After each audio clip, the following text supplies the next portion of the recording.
ദൈവതിരുനാമത്തിന് മഹത്വം ഉണ്ടാകട്ടെ. വാത്സല്യ സഹോദരങ്ങൾക്കെല്ലാം എൻ്റെ ക്രിസ്തീയ വന്ദനം. വീണ്ടും നമ്മൾ ദൈവസന്നിധിയിൽ ഒത്തുകൂടിയിരിക്കുകയാണ്. കഴിഞ്ഞ കുറേ ആഴ്ചകളായി നാം ഒരുമിച്ച് കൂടുമ്പോൾ 2 പത്രോസിൻ്റെ ലേഖനം 3-ാം അധ്യായം 17-ാം വാക്യം വായിക്കാറുണ്ട്. ആ വാക്യം ഇപ്പോൾ പലർക്കും കാണാപ്പാഠമായി കാണുമായിരിക്കും. കാണാപ്പാഠമായാലും ഇല്ലെങ്കിലും നമ്മളത് ഒന്നുകൂടെ വായിക്കുകയാണ്. 2 പത്രോസിൻ്റെ ലേഖനം 3-ാം അധ്യായത്തിൻ്റെ 17-ാം വാക്യം. അത് വായിച്ചുകൊണ്ട് നമുക്ക് മുൻപോട്ട് പോകാം. എന്നാൽ പ്രിയമുള്ളവരെ, നിങ്ങൾ മുമ്പോട്ടേ അറിഞ്ഞിരിക്കൊണ്ട് അധർമ്മികളുടെ വഞ്ചനയിൽ കുടുങ്ങി സ്വന്തം സ്ഥിരത വിട്ട് വീണു പോകാതിരിപ്പാൻ സൂക്ഷിച്ചുകൊള്ളുവിൻ. കർത്താവിൻ്റെ അഭിഷിക്തനായ പത്രോസ്ലീഹ പറയുകയാണ്, അധർമ്മികളുടെ വഞ്ചനയിൽ കുടുങ്ങി സ്വന്തം സ്ഥിരത വിട്ട് നാം ആരും വീണു പോകരുതെന്ന്. എല്ലാ കാലത്തും ദൈവത്തിൻ്റെ ദാസന്മാർ ദൈവജനത്തെ ഉത്സാഹിപ്പിക്കുകയും ഉത്തേജിപ്പിക്കുകയും ചെയ്യുന്ന കാര്യങ്ങളുണ്ട്. അതിൻ്റെ കൂടെ മുന്നറിയിപ്പുകളും കൊടുക്കും. പലവിധമായ മുന്നറിയിപ്പുകളുണ്ട്. അതിലൊരു സൂചനയാണിത്. അധർമ്മികളുടെ വഞ്ചനയിൽ കുടുങ്ങി സ്വന്തം സ്ഥിരത വിട്ട് വീണു പോകാതിരിപ്പാൻ സൂക്ഷിക്കണമെന്നുള്ള കാര്യം. കഴിഞ്ഞ ചില ആഴ്ചകളായി നമ്മൾ സംസാരിച്ച് മുന്നോട്ട് പോയ കാര്യങ്ങൾ നിങ്ങൾ ഓർക്കുന്നുണ്ടല്ലോ. രക്ഷയുമായി ബന്ധപ്പെട്ട് അതിനോട് ചേർന്ന് സ്നാനവും ഒക്കെ ചേർത്ത് വെച്ച് നമ്മളിങ്ങനെ പറയുകയായിരുന്നു. അങ്ങനെയൊക്കെ പറഞ്ഞു പോകാനുണ്ടായ ചില സാഹചര്യം എന്ന് പറയുന്നത്, ഒരു പ്രധാനപ്പെട്ട ശുശ്രൂഷകൻ അദ്ദേഹത്തിൻ്റെ ചില വീക്ഷണങ്ങളും ആശയങ്ങളും ഒക്കെ പറഞ്ഞത് ദൈവവചനത്തിന് നിരക്കുന്ന കാര്യങ്ങളല്ല എന്നുള്ളത് കൊണ്ട് നമ്മൾ അതിൻ്റെ ഒരു വിശദീകരണത്തിലേക്ക് വന്നു. അതായത് രക്ഷയുമായി ബന്ധപ്പെട്ട് അപ്പോസ്തലപ്രവൃത്തി 15-ാം അധ്യായത്തിലെ യെരുശലേം സിനഡുമായി കൂട്ടിക്കെട്ടി ബാഹ്യാലങ്കാരങ്ങളുമായി ബന്ധപ്പെട്ട കാര്യങ്ങളെക്കുറിച്ചൊക്കെ അദ്ദേഹം പറയാനിടയായി. നമ്മളതിനൊരു തിരുത്തു കൊണ്ടുവരികയായിരുന്നു. ഈ 15-ാം അധ്യായത്തിൽ പറയുന്ന കാര്യങ്ങൾ രക്ഷയുമായി ബന്ധപ്പെട്ട കാര്യങ്ങളാണ്. എന്നാൽ ഈ ബാഹ്യാലങ്കാരങ്ങൾ അഥവാ എക്സ്റ്റേണൽ ഡെക്കറേഷൻസ് എന്നൊക്കെ പറയുന്ന വിഷയം, ആ കാര്യങ്ങളുമായി ബന്ധപ്പെട്ട വിഷയങ്ങൾ പറയണമെങ്കിൽ സ്നാനവുമായി ബന്ധപ്പെട്ട് അതിൻ്റെ ആഴങ്ങളിലേക്ക് പറഞ്ഞു വരേണ്ടതുണ്ട്. അപ്പോൾ അങ്ങനെ നമ്മൾ 2-3 ആഴ്ചയായിട്ട് അത്തരത്തിലുള്ള കാര്യങ്ങൾ ഇങ്ങനെ പറഞ്ഞ് മുന്നോട്ട് വന്ന് കഴിഞ്ഞ ആഴ്ചത്തെ മെസ്സേജിൻ്റെ ഏതാണ്ടൊരു പാതി കഴിഞ്ഞപ്പോൾ നമ്മൾ ഈ ബാഹ്യാലങ്കാരങ്ങളുമായി ബന്ധപ്പെട്ട കാര്യങ്ങളെ കുറിച്ച് തുറന്നു പറയുമായിരുന്നു. പണ്ട് നമ്മൾ പറഞ്ഞിട്ടുണ്ട്, വിശ്വാസ സ്നാനം എന്ന വിഷയം എക്സ്പ്ലെയിൻ ചെയ്ത സമയത്ത് അതിൻ്റെ എല്ലാ വശങ്ങളും നമ്മൾ പറഞ്ഞിട്ടുണ്ട്. അതുപോലെ തന്നെ പിന്നത്തേതിൽ ശരീരത്തിൻ്റെ സമർപ്പണം എന്നുള്ളൊരു വിഷയം നമ്മൾ ഇടയ്ക്ക് സംസാരിച്ചിട്ടുണ്ട്.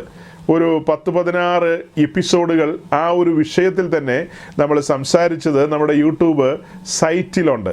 നമ്മുടെ ശരീരത്തിൻ്റെ സമർപ്പണം എന്നുള്ളൊരു വിഷയം. അതിനകത്ത് ഈ കാര്യങ്ങളെല്ലാം പറഞ്ഞ് മുൻപോട്ട് അതിൻ്റെ കൂട്ടത്തിൽ ഈ വക കാര്യങ്ങളെല്ലാം പറഞ്ഞ് നമ്മൾ മുൻപോട്ട് വന്നിട്ടുണ്ട്. അതായത് 2 പത്രോസ് 3:17 സ്നാനവുമായിട്ട് എന്ത് ബന്ധമെന്ന് ചോദിച്ചു കഴിഞ്ഞാൽ, ഈ വാക്യം വായിച്ചുകൊണ്ട് നമ്മൾ അഡ്വാൻസ് ചെയ്ത് പറയുകയായിരുന്നു, അധർമ്മികളുടെ വഞ്ചനയിൽ കുടുങ്ങി സ്വന്തം സ്ഥിരത വിട്ട് വീണു പോകാതിരിപ്പാൻ സൂക്ഷിക്കണമെന്ന്. നമ്മൾ അറിഞ്ഞതും കേട്ടതും നമ്മൾ ഉറച്ചു നിൽക്കുന്നതുമായ വിശ്വാസ വഴികളെ മറിച്ച് കളയുന്ന രീതിയിലുള്ള ഉപദേശത്തിൻ്റെ പലവിധമായ കാറ്റുകൾ അടിക്കുന്ന ഒരു കാലമാണ്. അപ്പോൾ അതെല്ലാം വഞ്ചനകളുടെ ലോകമാണ്. വഞ്ചനകളുടെ ലോകം നമ്മുടെ ചുറ്റും ഉണ്ടെന്നുള്ളതാണ് അപ്പോസ്തലനെ മുൻനിർത്തി ഞാൻ പറഞ്ഞത്. പിന്നീട് മുൻപോട്ട് പറഞ്ഞു വന്ന ഈ കാര്യത്തിൽ രക്ഷയും സ്നാനവും എന്ന് പറയുന്ന കാര്യം കഴിഞ്ഞ 2 ആഴ്ചയായിട്ട് നമ്മൾ ടാബർനാക്കളിൻ്റെ പിക്ചറൊക്കെ കാണിച്ചിട്ട് അതിൻ്റെ ഒരു ആഴങ്ങളിലേക്ക് കടന്നു പോകാനിടയായി. അങ്ങനെ പറഞ്ഞ് മുന്നോട്ട് വന്നപ്പോഴാണ് ഈ ബാഹ്യാലങ്കാരങ്ങളുമായി ബന്ധപ്പെട്ട കാര്യങ്ങളെ പറഞ്ഞത്. കഴിഞ്ഞ ആഴ്ചത്തെ മെസ്സേജിൻ്റെ ഒരു പാതി കഴിഞ്ഞപ്പോൾ ആ കാര്യങ്ങളെ നമ്മൾ പറയായിരുന്നു. അങ്ങനെ പറഞ്ഞതിൻ്റെ ഒടുവിലേക്ക് വന്നപ്പോൾ അതിൻ്റെ ചില നിയമവശങ്ങളും മറ്റ് കാര്യങ്ങളും ഒക്കെ സൂചിപ്പിക്കുകയായിരുന്നു. അപ്പോൾ അതിനു മുമ്പ് ഞാൻ പറഞ്ഞല്ലോ, ഈ വിഷയങ്ങളെക്കുറിച്ച്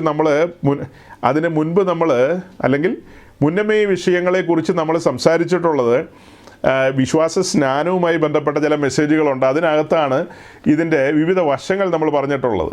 എന്നാൽ അത് കഴിഞ്ഞ് ശരീരത്തിൻ്റെ സമർപ്പണം എന്ന് പറയുന്നൊരു വിഷയം, ആ വിഷയം നമ്മൾ പിന്നീട് എടുത്തിട്ടുണ്ട്. 10-17 എപ്പിസോഡുകൾ അതിനെക്കുറിച്ച് സംസാരിച്ചിട്ടുണ്ടെന്നുള്ളതാണ് എൻ്റെ ഒരു ഓർമ്മ. അതിനകത്ത് ഈ വിഷയങ്ങൾ സവിസ്തരം പറഞ്ഞിട്ടുണ്ട്. എന്നാൽ അതിൻ്റെ ഒരു കൺക്ലൂഷനിലേക്ക് നമ്മൾ എത്തിയിരുന്നില്ല. എന്നാൽ അതിൻ്റെ ഒരു കൺക്ലൂഷൻ 1-2 മെസ്സേജുകളും കൂടെ വേണമെന്ന് എനിക്ക് അന്ന് ആഗ്രഹം ഉണ്ടായിരുന്നു. പക്ഷേ ആ സമയത്ത് ഡെലിബറേറ്റ്ലി നമ്മൾ വേറെ ഏതോ ഒരു ടോപ്പിക്കിലേക്ക് കടന്നു പോകാനിടയായി. അതുകൊണ്ട് അതിൻ്റെ ഒരു കൺക്ലൂഷൻ യോഹന്നാൻ 14-ാം അധ്യായത്തെയൊക്കെ മുൻനിർത്തി പറയണമെന്ന് ഞാൻ കൂടെ പറഞ്ഞിരുന്നു. എന്നാൽ അങ്ങോട്ട് പോകാനായിട്ട് പറ്റിയിട്ടില്ല. നമ്മുടെ കർത്താവ് അനുവദിച്ച് നമുക്ക് അതിലേക്കും കൂടെ പതിയെ കടന്നു പോകാം. ഇന്ന് പറ്റുമെന്ന് എനിക്കറിയില്ല. എനിവേ, പറഞ്ഞു വന്നത്, ഈ കഴിഞ്ഞ ആഴ്ചത്തെ മെസ്സേജിൻ്റെ ഒടുവിലേക്ക് വന്നപ്പോൾ നമ്മൾ ഈ ബാഹ്യാലങ്കാരങ്ങൾ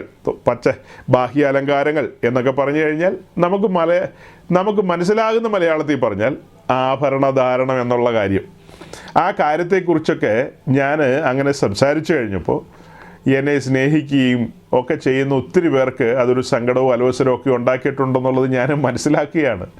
പക്ഷെ പറഞ്ഞിട്ട് കാര്യമില്ല, കാര്യങ്ങളെ നമുക്ക് പറയേണ്ടി വന്നതാണ്. ഞാൻ സൂചിപ്പിച്ചല്ലോ കഴിഞ്ഞ ആഴ്ച, സാധാരണ മെസ്സേജുകളിലോ അല്ലെങ്കിൽ നമ്മൾ വ്യക്തിപരമായി ഇൻട്രാക്ട് ചെയ്യുന്ന സമയങ്ങളിലോ ഒന്നും ഞാൻ ഇങ്ങനത്തെ ഒരു കാര്യവും പറയാറില്ലാത്തയാളാണ്. ഏതെങ്കിലും മെസ്സേജിനിടയ്ക്ക് ഇങ്ങനത്തെ കാര്യങ്ങൾ പറയുമോ? ഒരിക്കലും പറയാറില്ല. സ്നാനവുമായി ബന്ധപ്പെട്ട് അതിൻ്റെ ഒരു ഡെപ്തിലുള്ള സ്റ്റഡിയിലേക്ക് വരുമ്പോഴാണ് ഈ ടോപ്പിക്കുകൾ എടുക്കാറുള്ളത്. പിന്നെ ചില ആളുകൾ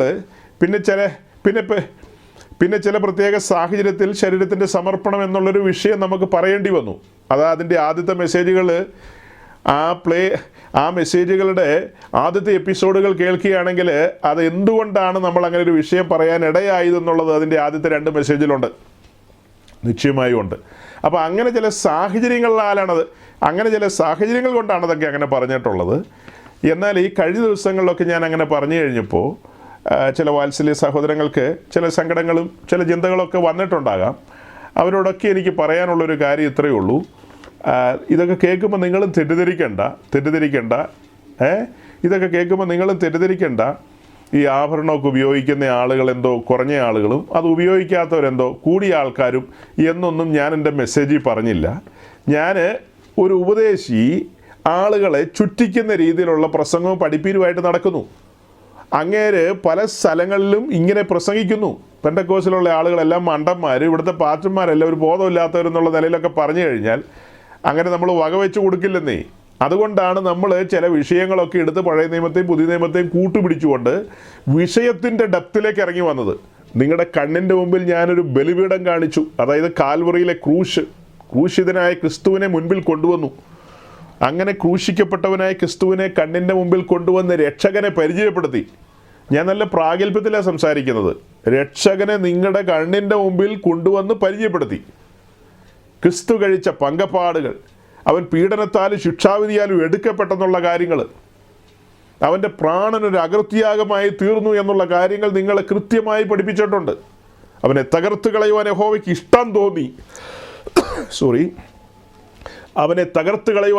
ഇഷ്ടം തോന്നി എന്നുള്ള കാര്യമൊക്കെ നിങ്ങളുടെ കാതുകളിൽ നിങ്ങൾ കേട്ടതാണ്. അവിടെയൊന്നും നമ്മളൊരു കണ്ടീഷനും വെച്ചില്ല, ഒരു അലോസരവും കൊണ്ടുവന്നില്ല, ഒരു ഭാരവും ആരുടെ മുതുകത്ത് കൊണ്ടുവന്നില്ല.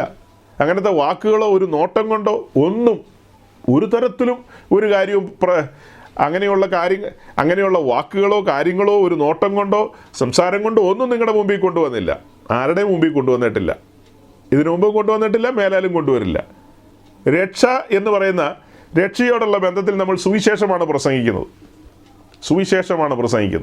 സുവിശേഷത്തിലൂടെ ക്രൂശിക്കപ്പെട്ടവനായ ക്രിസ്തുവിനെയാണ് ഉയർത്തുന്നത്. അവിടെ നമ്മൾ കണ്ടെത്തുന്ന രക്ഷകനെയാണ്. നമ്മെ രക്ഷയിലേക്ക് നയിക്കുന്നത് ദൈവിക തൃത്വമാണ്. എന്നുവെച്ചാൽ പിതാവായ ദൈവം തൻ്റെ സൃഷ്ടിയായ മനുഷ്യനെ ആകർഷിക്കുകയാണ്. എവിടേക്ക്? തൻ്റെ പുത്രൻ്റെ ക്രൂശിങ്കിലേക്ക് ആകർഷിക്കുകയാണ്. അങ്ങനെ ആകർഷിക്കപ്പെട്ട് വരുന്നവനെ പരിശുദ്ധാത്മാവ് പാപത്തെക്കുറിച്ചും നീതിയെക്കുറിച്ചും ന്യായവിധിയെക്കുറിച്ചും നല്ല ബോധ്യം കൊടുക്കും, ബോധം വരുത്തും.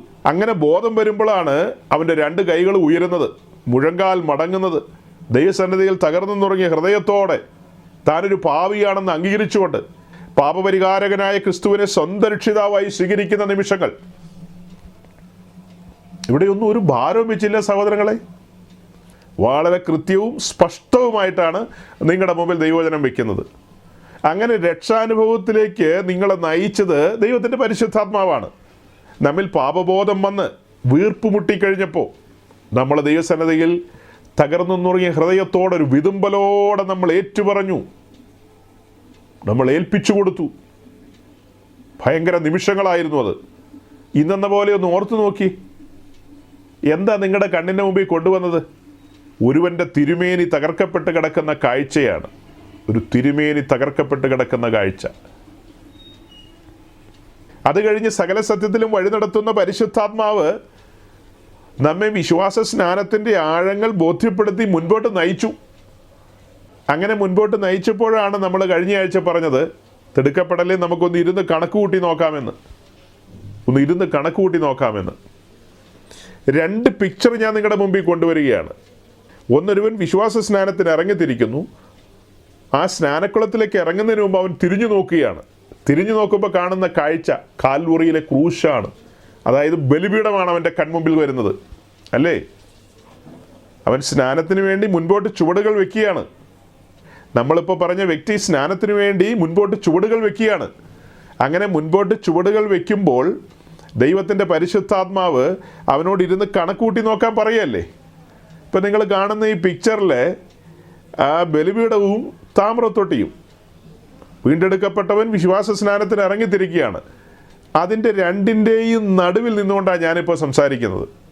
ദൈവത്തിൻ്റെ ആത്മാവ് ഒന്ന് തിരിഞ്ഞു നോക്കാനുള്ള പ്രേരണ തരികയാണ്. തിരിഞ്ഞു നോക്കുമ്പോൾ കാണുന്നത് എന്താ? ബലിപീഠത്തിൻ്റെ കാഴ്ചയാണ്. ബലിപീഠത്തിൻ്റെ കാഴ്ചയിൽ എന്താ നമ്മൾ കാണുന്നത്? ഭയാനകമായ ന്യായവിധിയാണ് കാണുന്നത്. നമ്മൾ സ്നാനത്തെക്കുറിച്ചൊക്കെ ഇങ്ങനെ മനസ്സിലാക്കിക്കൊണ്ടിരിക്കുകയാണ്. നമ്മൾ ആ രക്ഷാനിർണയം പ്രാപിച്ചിട്ട് ഇപ്പോൾ മണിക്കൂറുകൾ കഴിഞ്ഞു, എത്രയോ മണിക്കൂറുകളായി. അതിനിടയിൽ സ്നാനവുമായി ബന്ധപ്പെട്ട കാര്യങ്ങൾ കർത്താവിൻ്റെ അഭിഷിക്തന്മാർ നമ്മളെ ധരിപ്പിച്ചുകൊണ്ടിരിക്കുകയാണ്. പല കാര്യങ്ങളിങ്ങനെ പറഞ്ഞുകൊണ്ടിരിക്കുകയാണ്. നമ്മുടെ രക്ഷയുമായി ബന്ധപ്പെട്ട് ഒന്നുകൂടെ നമ്മൾ ഒന്ന് തിരിഞ്ഞു നോക്കി അതിൻ്റെ ആഴം ഒന്നുകൂടെ ദർശിക്കുകയായിരുന്നു. തിരിഞ്ഞു നോക്കുമ്പോൾ കാണുന്ന കാഴ്ച എന്താ? ഭയാനകമായൊരു ന്യായവിധിയാണ് അവിടെ കാണുന്നത്. ഭയാനകമായൊരു ന്യായവിധി. നമ്മൾ കഴിഞ്ഞ ആഴ്ചത്തെ മെസ്സേജിൻ്റെ ഒടുക്കം ഈ ബാഹ്യാലങ്കാരങ്ങൾ അഥവാ ആഭരണധാരണം ഒക്കെയായി ബന്ധപ്പെട്ട കാര്യമാകട്ടോ പറഞ്ഞത്. ഞാനതിൻ്റെ തുടർച്ചയാണ് പറയാൻ പോകുന്നത്. ഈ കാര്യം ഞാൻ കുറച്ച് മുന്നോട്ട് പോയിട്ട് പറയാനിരുന്നതാണ്. പക്ഷേ ഇങ്ങനൊരു നടത്തിപ്പ് വന്നുകൊണ്ട് ഞാൻ അഡ്വാൻസ് ചെയ്തങ്ങ് പറയുകയാണ്. ഇപ്പം തിരിഞ്ഞു നോക്കുമ്പോൾ നിങ്ങൾ ആ ബലിപീഠത്തിൽ കാണുന്ന കാഴ്ച എന്ന് പറയുന്നത് ഭയാനകമായ ന്യായവിധിയാണെന്ന് പറഞ്ഞല്ലോ. മുന്നമേ നമ്മളൊരു മെസ്സേജ് പറഞ്ഞിട്ടുണ്ട്. ആ മെസ്സേജിൻ്റെ ടൈറ്റിൽ എന്ന് പറയുന്നത് 3 ന്യായവിധികൾ എന്നുള്ളതാണ്. 3 ജഡ്ജ്മെൻറ്റ്സ്, 3 ന്യായവിധികൾ. ആ 3 ന്യായവിധികൾ എന്ന് പറയുന്ന വിഷയം വളരെ ആഴമുള്ളതും ഗൗരവമായ വിഷയമാണ്. അത് സകല പെന്തിക്കോസ്തുകാരും കേൾക്കണമെന്ന് ഞാൻ ആഗ്രഹിച്ച പ്രസംഗമാണ്. പക്ഷേ അത് വളരെ കുറച്ച് ആളുകൾ മാത്രമേ കേട്ടിട്ടുള്ളൂ. വേറെ പല പ്രസംഗങ്ങളും ഒത്തിരി ആളുകൾ കേട്ടിട്ടുണ്ട്. എന്തായാലും ആ വിഷയത്തിൻ്റെ ആഴം എന്ന് പറയുന്നത്, 3 ന്യായവിധിയെക്കുറിച്ച് നമ്മൾ പറയുമ്പോൾ സ്നാനത്തിൻ്റെ മുൻകുറി എന്ന നിലയിൽ 2 പ്രധാനപ്പെട്ട കാര്യങ്ങളാണ് നമ്മൾ പുസ്തകത്തിൽ നിന്ന് പഠിക്കുന്നത്. ഒന്ന്, നോഹയുടെ കാലത്ത് ആ പെട്ടകത്തിൽ അല്പജനം എന്ന് വെച്ചാൽ 8 പേര് വെള്ളത്തിൽ കൂടെ രക്ഷ പ്രാപിച്ചു. പിന്നത്തേതിൽ നമ്മൾ കാണുന്നത് ഇസ്രായേൽ ചെങ്കടൽ കടന്ന് മറുകരയിൽ എത്തുന്നതും തുടർന്നുള്ള കാര്യങ്ങളോടുള്ള ബന്ധത്തിലാണ് കൊരിന്ത്യർ ലേഖനത്തിൽ നമ്മൾ വായിക്കുന്നത്. അതും സ്നാനത്തിന് മുൻകുറിയാണെന്ന്. ചെങ്കടൽ കടന്നത് സ്നാനത്തിനൊരു മുൻകുറിയാണെന്ന്. അപ്പോൾ സ്നാനത്തിൻ്റെ മുൻകുറി എന്ന നിലയിൽ ഈ 2 കാര്യമാണ് നമ്മുടെ മുൻപിലുള്ളത്. നമ്മൾ വിശദമായി പറഞ്ഞിട്ടുള്ള കാര്യമാണ്. നോഹയുടെ കാലത്ത് നോഹ നീതിപ്രസംഗിയായിരുന്നു. നോഹ ഏതാണ്ട് ഒരു 100 കൊല്ലക്കാലം സദ്വർത്തമാനം അറിയിച്ചു. ആ കാലഘട്ടത്തിൽ ജനം അറിയുകയും കേൾക്കുകയും ചെയ്യേണ്ടതായ മേഖലകളിലെല്ലാം കടന്നു എന്ന് നോഹ ആ സന്ദേശം അറിയിച്ചു. ദൈവിക ന്യായവിധി വരുന്നു. ആ ന്യായവിധി എന്ന് പറയുന്നത് വലിയ മഴയും ജലപ്രളയവുമായിരിക്കും. എനിക്ക് ദൈവത്തിൻ്റെ കൃപ ലഭിച്ചു, ആ കാരണത്താൽ ഞാനൊരു പെട്ടകം ഉണ്ടാക്കുന്നു. വലിയവനായ ദൈവം പറയുകയാണ്, ആ പെട്ടകത്തിൽ കയറുന്നവരെല്ലാം രക്ഷ പ്രാപിക്കും, അല്ലാത്തവരെല്ലാം മുങ്ങിച്ചാകുമെന്നുള്ള കാര്യം. ഇത് നോഹ ആ ദേശത്തുള്ള സകല മനുഷ്യരോടും പറഞ്ഞു. അങ്ങനെ നോഹയെ അറിയിച്ച സന്ദേശം നോഹയുടെ ബന്ധുക്കളോ അടുത്ത ചാർച്ചക്കാരോ സ്നേഹിതരോ ഒന്നും കൈക്കൊണ്ടില്ല. എന്തിനു പറയുന്നു? ആ മക്കൾ കെട്ടിക്കൊണ്ട് വന്ന 3 പെൺപിള്ളേരുണ്ട്. അവരുടെ അമ്മയപ്പന്മാരോ അവരുടെ സഹോദരങ്ങൾ പോലും അത് കേട്ടില്ല, ഏറ്റെടുത്തില്ല. നോഹയുടെ ജ്യേഷ്ഠാനുജന്മാർ, പെങ്ങന്മാരുടെ മക്കൾ, ഉപ്പാപ്പന്മാർ, ഇവർ എന്ന് വേണ്ട ഒരു പുള്ളിയും അവരെല്ലാം കണ്ടപ്പോൾ ചിരിച്ച് തലയാട്ടി. കൊള്ളാം പാസ്റ്റർ, നല്ല പ്രസംഗമായിരുന്നു കേട്ടോ, ഞങ്ങളതിങ്ങനെ കാണാറുണ്ട്, യൂട്യൂബിൽ ഇങ്ങനെ പോകുന്ന കണ്ടിട്ടുണ്ടെന്ന്. എങ്ങനെ? യൂട്യൂബിലൂടെ ഇങ്ങനെ ഒഴുകി പോകുന്ന കണ്ടിട്ടുണ്ട്. അവിടെ നിന്നത് തുറന്നു നോക്കാറുണ്ടോ? സമയമില്ല പാസ്റ്ററെ, ഡേയും നൈറ്റും ഒക്കെയാണ്. ഡേയും നൈറ്റും ഉണ്ട്, എല്ലായിടത്തും ഉണ്ട് ഡേയും നൈറ്റും. ഞങ്ങളുടെ നാട്ടിലുണ്ട് ഡേയും നൈറ്റും ഒക്കെ. ഡേ കഴിഞ്ഞാൽ നൈറ്റ് വരും, നൈറ്റ് കഴിഞ്ഞാൽ ഡേ വരും, അതൊക്കെ അങ്ങനെ വരും. ഓക്കെ, എന്തും ആകട്ടെ. ഈ പെൺപിള്ളേർ കയറി കേട്ടോ, 3 പെൺപിള്ളേരും കയറി. അമ്മയപ്പന്മാർ കയറിയില്ല. അവരെന്നാ സർക്കസിന് പോയെന്ന് നമുക്കറിയില്ല. കൂടുതൽ ഡീറ്റെയിൽസ് അറിയില്ലെന്നേ, ഒന്നും എങ്ങും എഴുതി വെച്ചിട്ടില്ല. വെച്ചാർന്നേ നമുക്കതൊക്കെ പറയാമായിരുന്നു. ഈ ഇത്ര വലിയ മണ്ടത്തരം ഇവർക്ക് എങ്ങനെ പറ്റി? ഇവരെന്തുകൊണ്ടാണ് ഇതൊക്കെ കളിതമാശയായിട്ട് എടുത്തത്? കളിതമാശയായിട്ട് എടുത്ത വേറെയും കഥയുണ്ടല്ലോ, അതെവിടെയാണ്?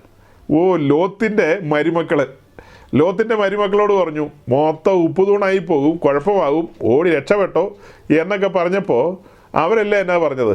മൊത്തം ഉപ്പുതൂണല്ലല്ലോ, അതായത് തീ ഇറങ്ങാൻ പോകുന്നു, തീക്കകത്ത് രക്ഷ പ്രാപിക്കണമെങ്കിൽ പർവ്വതത്തിലോടി രക്ഷപ്പെട്ടോ എന്നാണ് പറയുന്നത്. അത് കേട്ട മരുമക്കൾ അതൊരു കളിയായിട്ട് എടുത്തത്, കളിതമാശയായിട്ട്. അതുപോലെ തന്നെ ഞാൻ പലപ്പോഴും ഓർക്കാറുണ്ട്, എനിക്കറിയാവുന്ന ഒത്തിരി പെന്തിക്കോസുകാരെയാണ് ഞാൻ ആ മരുമക്കളിൽ കാണുന്നത്. കത്തോലിക്കരെ യാക്കോബക്കാരെ ഒന്നുമല്ല. നമ്മൾ ഈ പ്രസംഗമൊക്കെ പ്രസംഗിച്ച് കട്ടപ്പെട്ട ആളുകളുടെ മുമ്പിൽ എത്തിക്കുമ്പോൾ പല പെന്തിക്കോസുകാർ കളിയായിട്ട് എടുക്കുന്നത്. അയാൾക്ക് വേറെ പണിയൊന്നുമില്ല, അയാളെപ്പോഴും ഹോമയാഗവും യാഗപീഠന്നോ ഏതാണ്ടൊക്കെ പറഞ്ഞിങ്ങനെ വരും. പിന്നെ അങ്ങനെ പാടില്ല ഇങ്ങനെ പാടില്ല എന്നൊക്കെ പറഞ്ഞ് അതൊക്കെയാണ് ഇങ്ങേരുടെ പ്രസംഗം. അവരും ഉള്ളാലെ ചിരിക്കുക, ഞാനും ഉള്ളാലെ ചിരിക്കുക.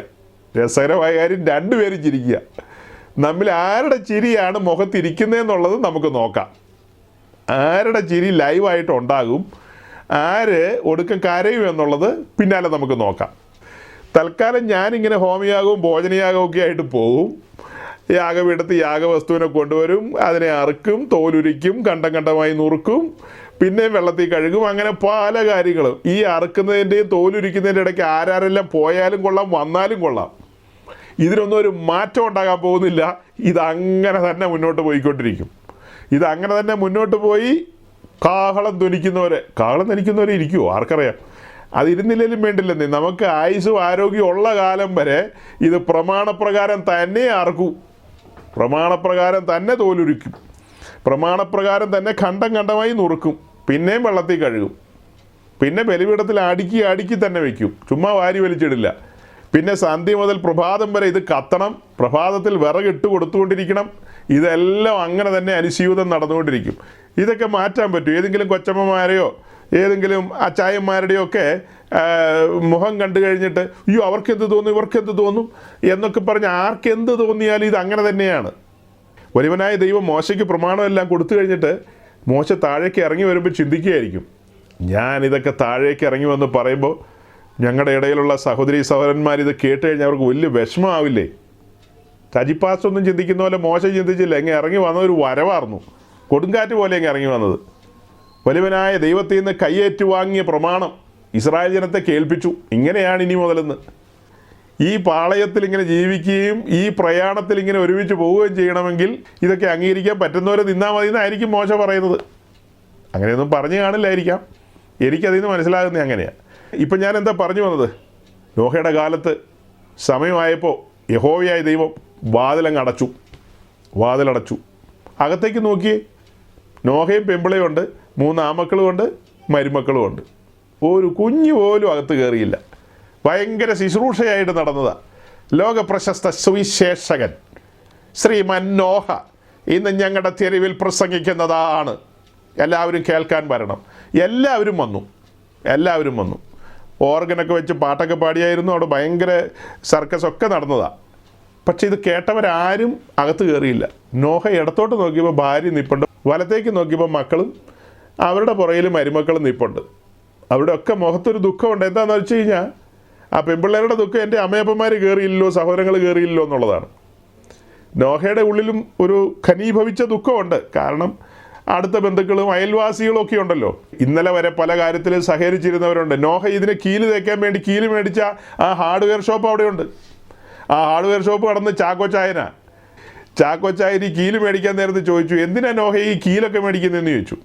ഞാൻ ഉണ്ടാക്കുന്ന പെട്ടകത്തിനകത്ത് അകത്തും പുറത്തും തേക്കണമല്ലോ, അല്ലെ വെള്ളം കയറുമല്ലോ.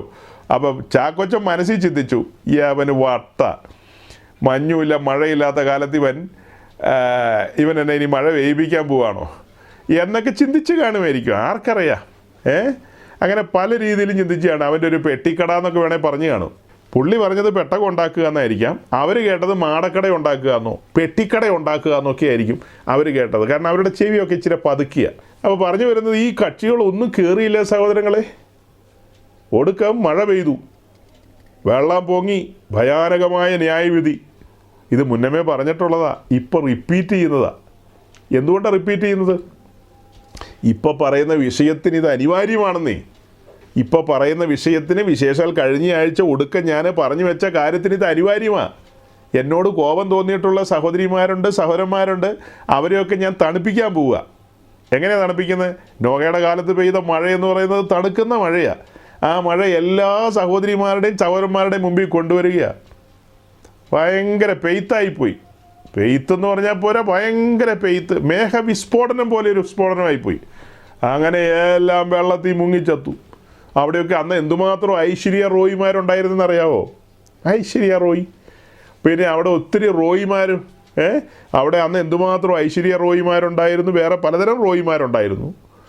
അവിടെ ലോകപ്രശസ്ത സുന്ദരന്മാരുണ്ടായിരുന്നു. എല്ലാ സൈസ് സെലിബ്രിറ്റികളും ഉണ്ടായിരുന്നു. എന്തായാലും എല്ലാം വെള്ളത്തിൻപുറകെ ഇങ്ങനെ ഒഴുകി നടക്കുക. ഇപ്പോൾ ദിവസങ്ങൾ കുറേ ആയല്ലോ. അപ്പോൾ അങ്ങനെ ഒഴുകി നടന്ന് എന്തിനു പറയുന്നത്, എല്ലാം ചീഞ്ഞഴുകി ഒരു പരുവായിപ്പോയി. ചീഞ്ഞഴുകി. നമ്മുടെ നാട്ടിലൊക്കെ ആണെങ്കിൽ എന്തെങ്കിലും അപകടമൊക്കെ ഉണ്ടാകുമ്പോൾ അതിനിടയിൽ ചില കുരുത്തക്കെട്ടന്മാരുണ്ട്.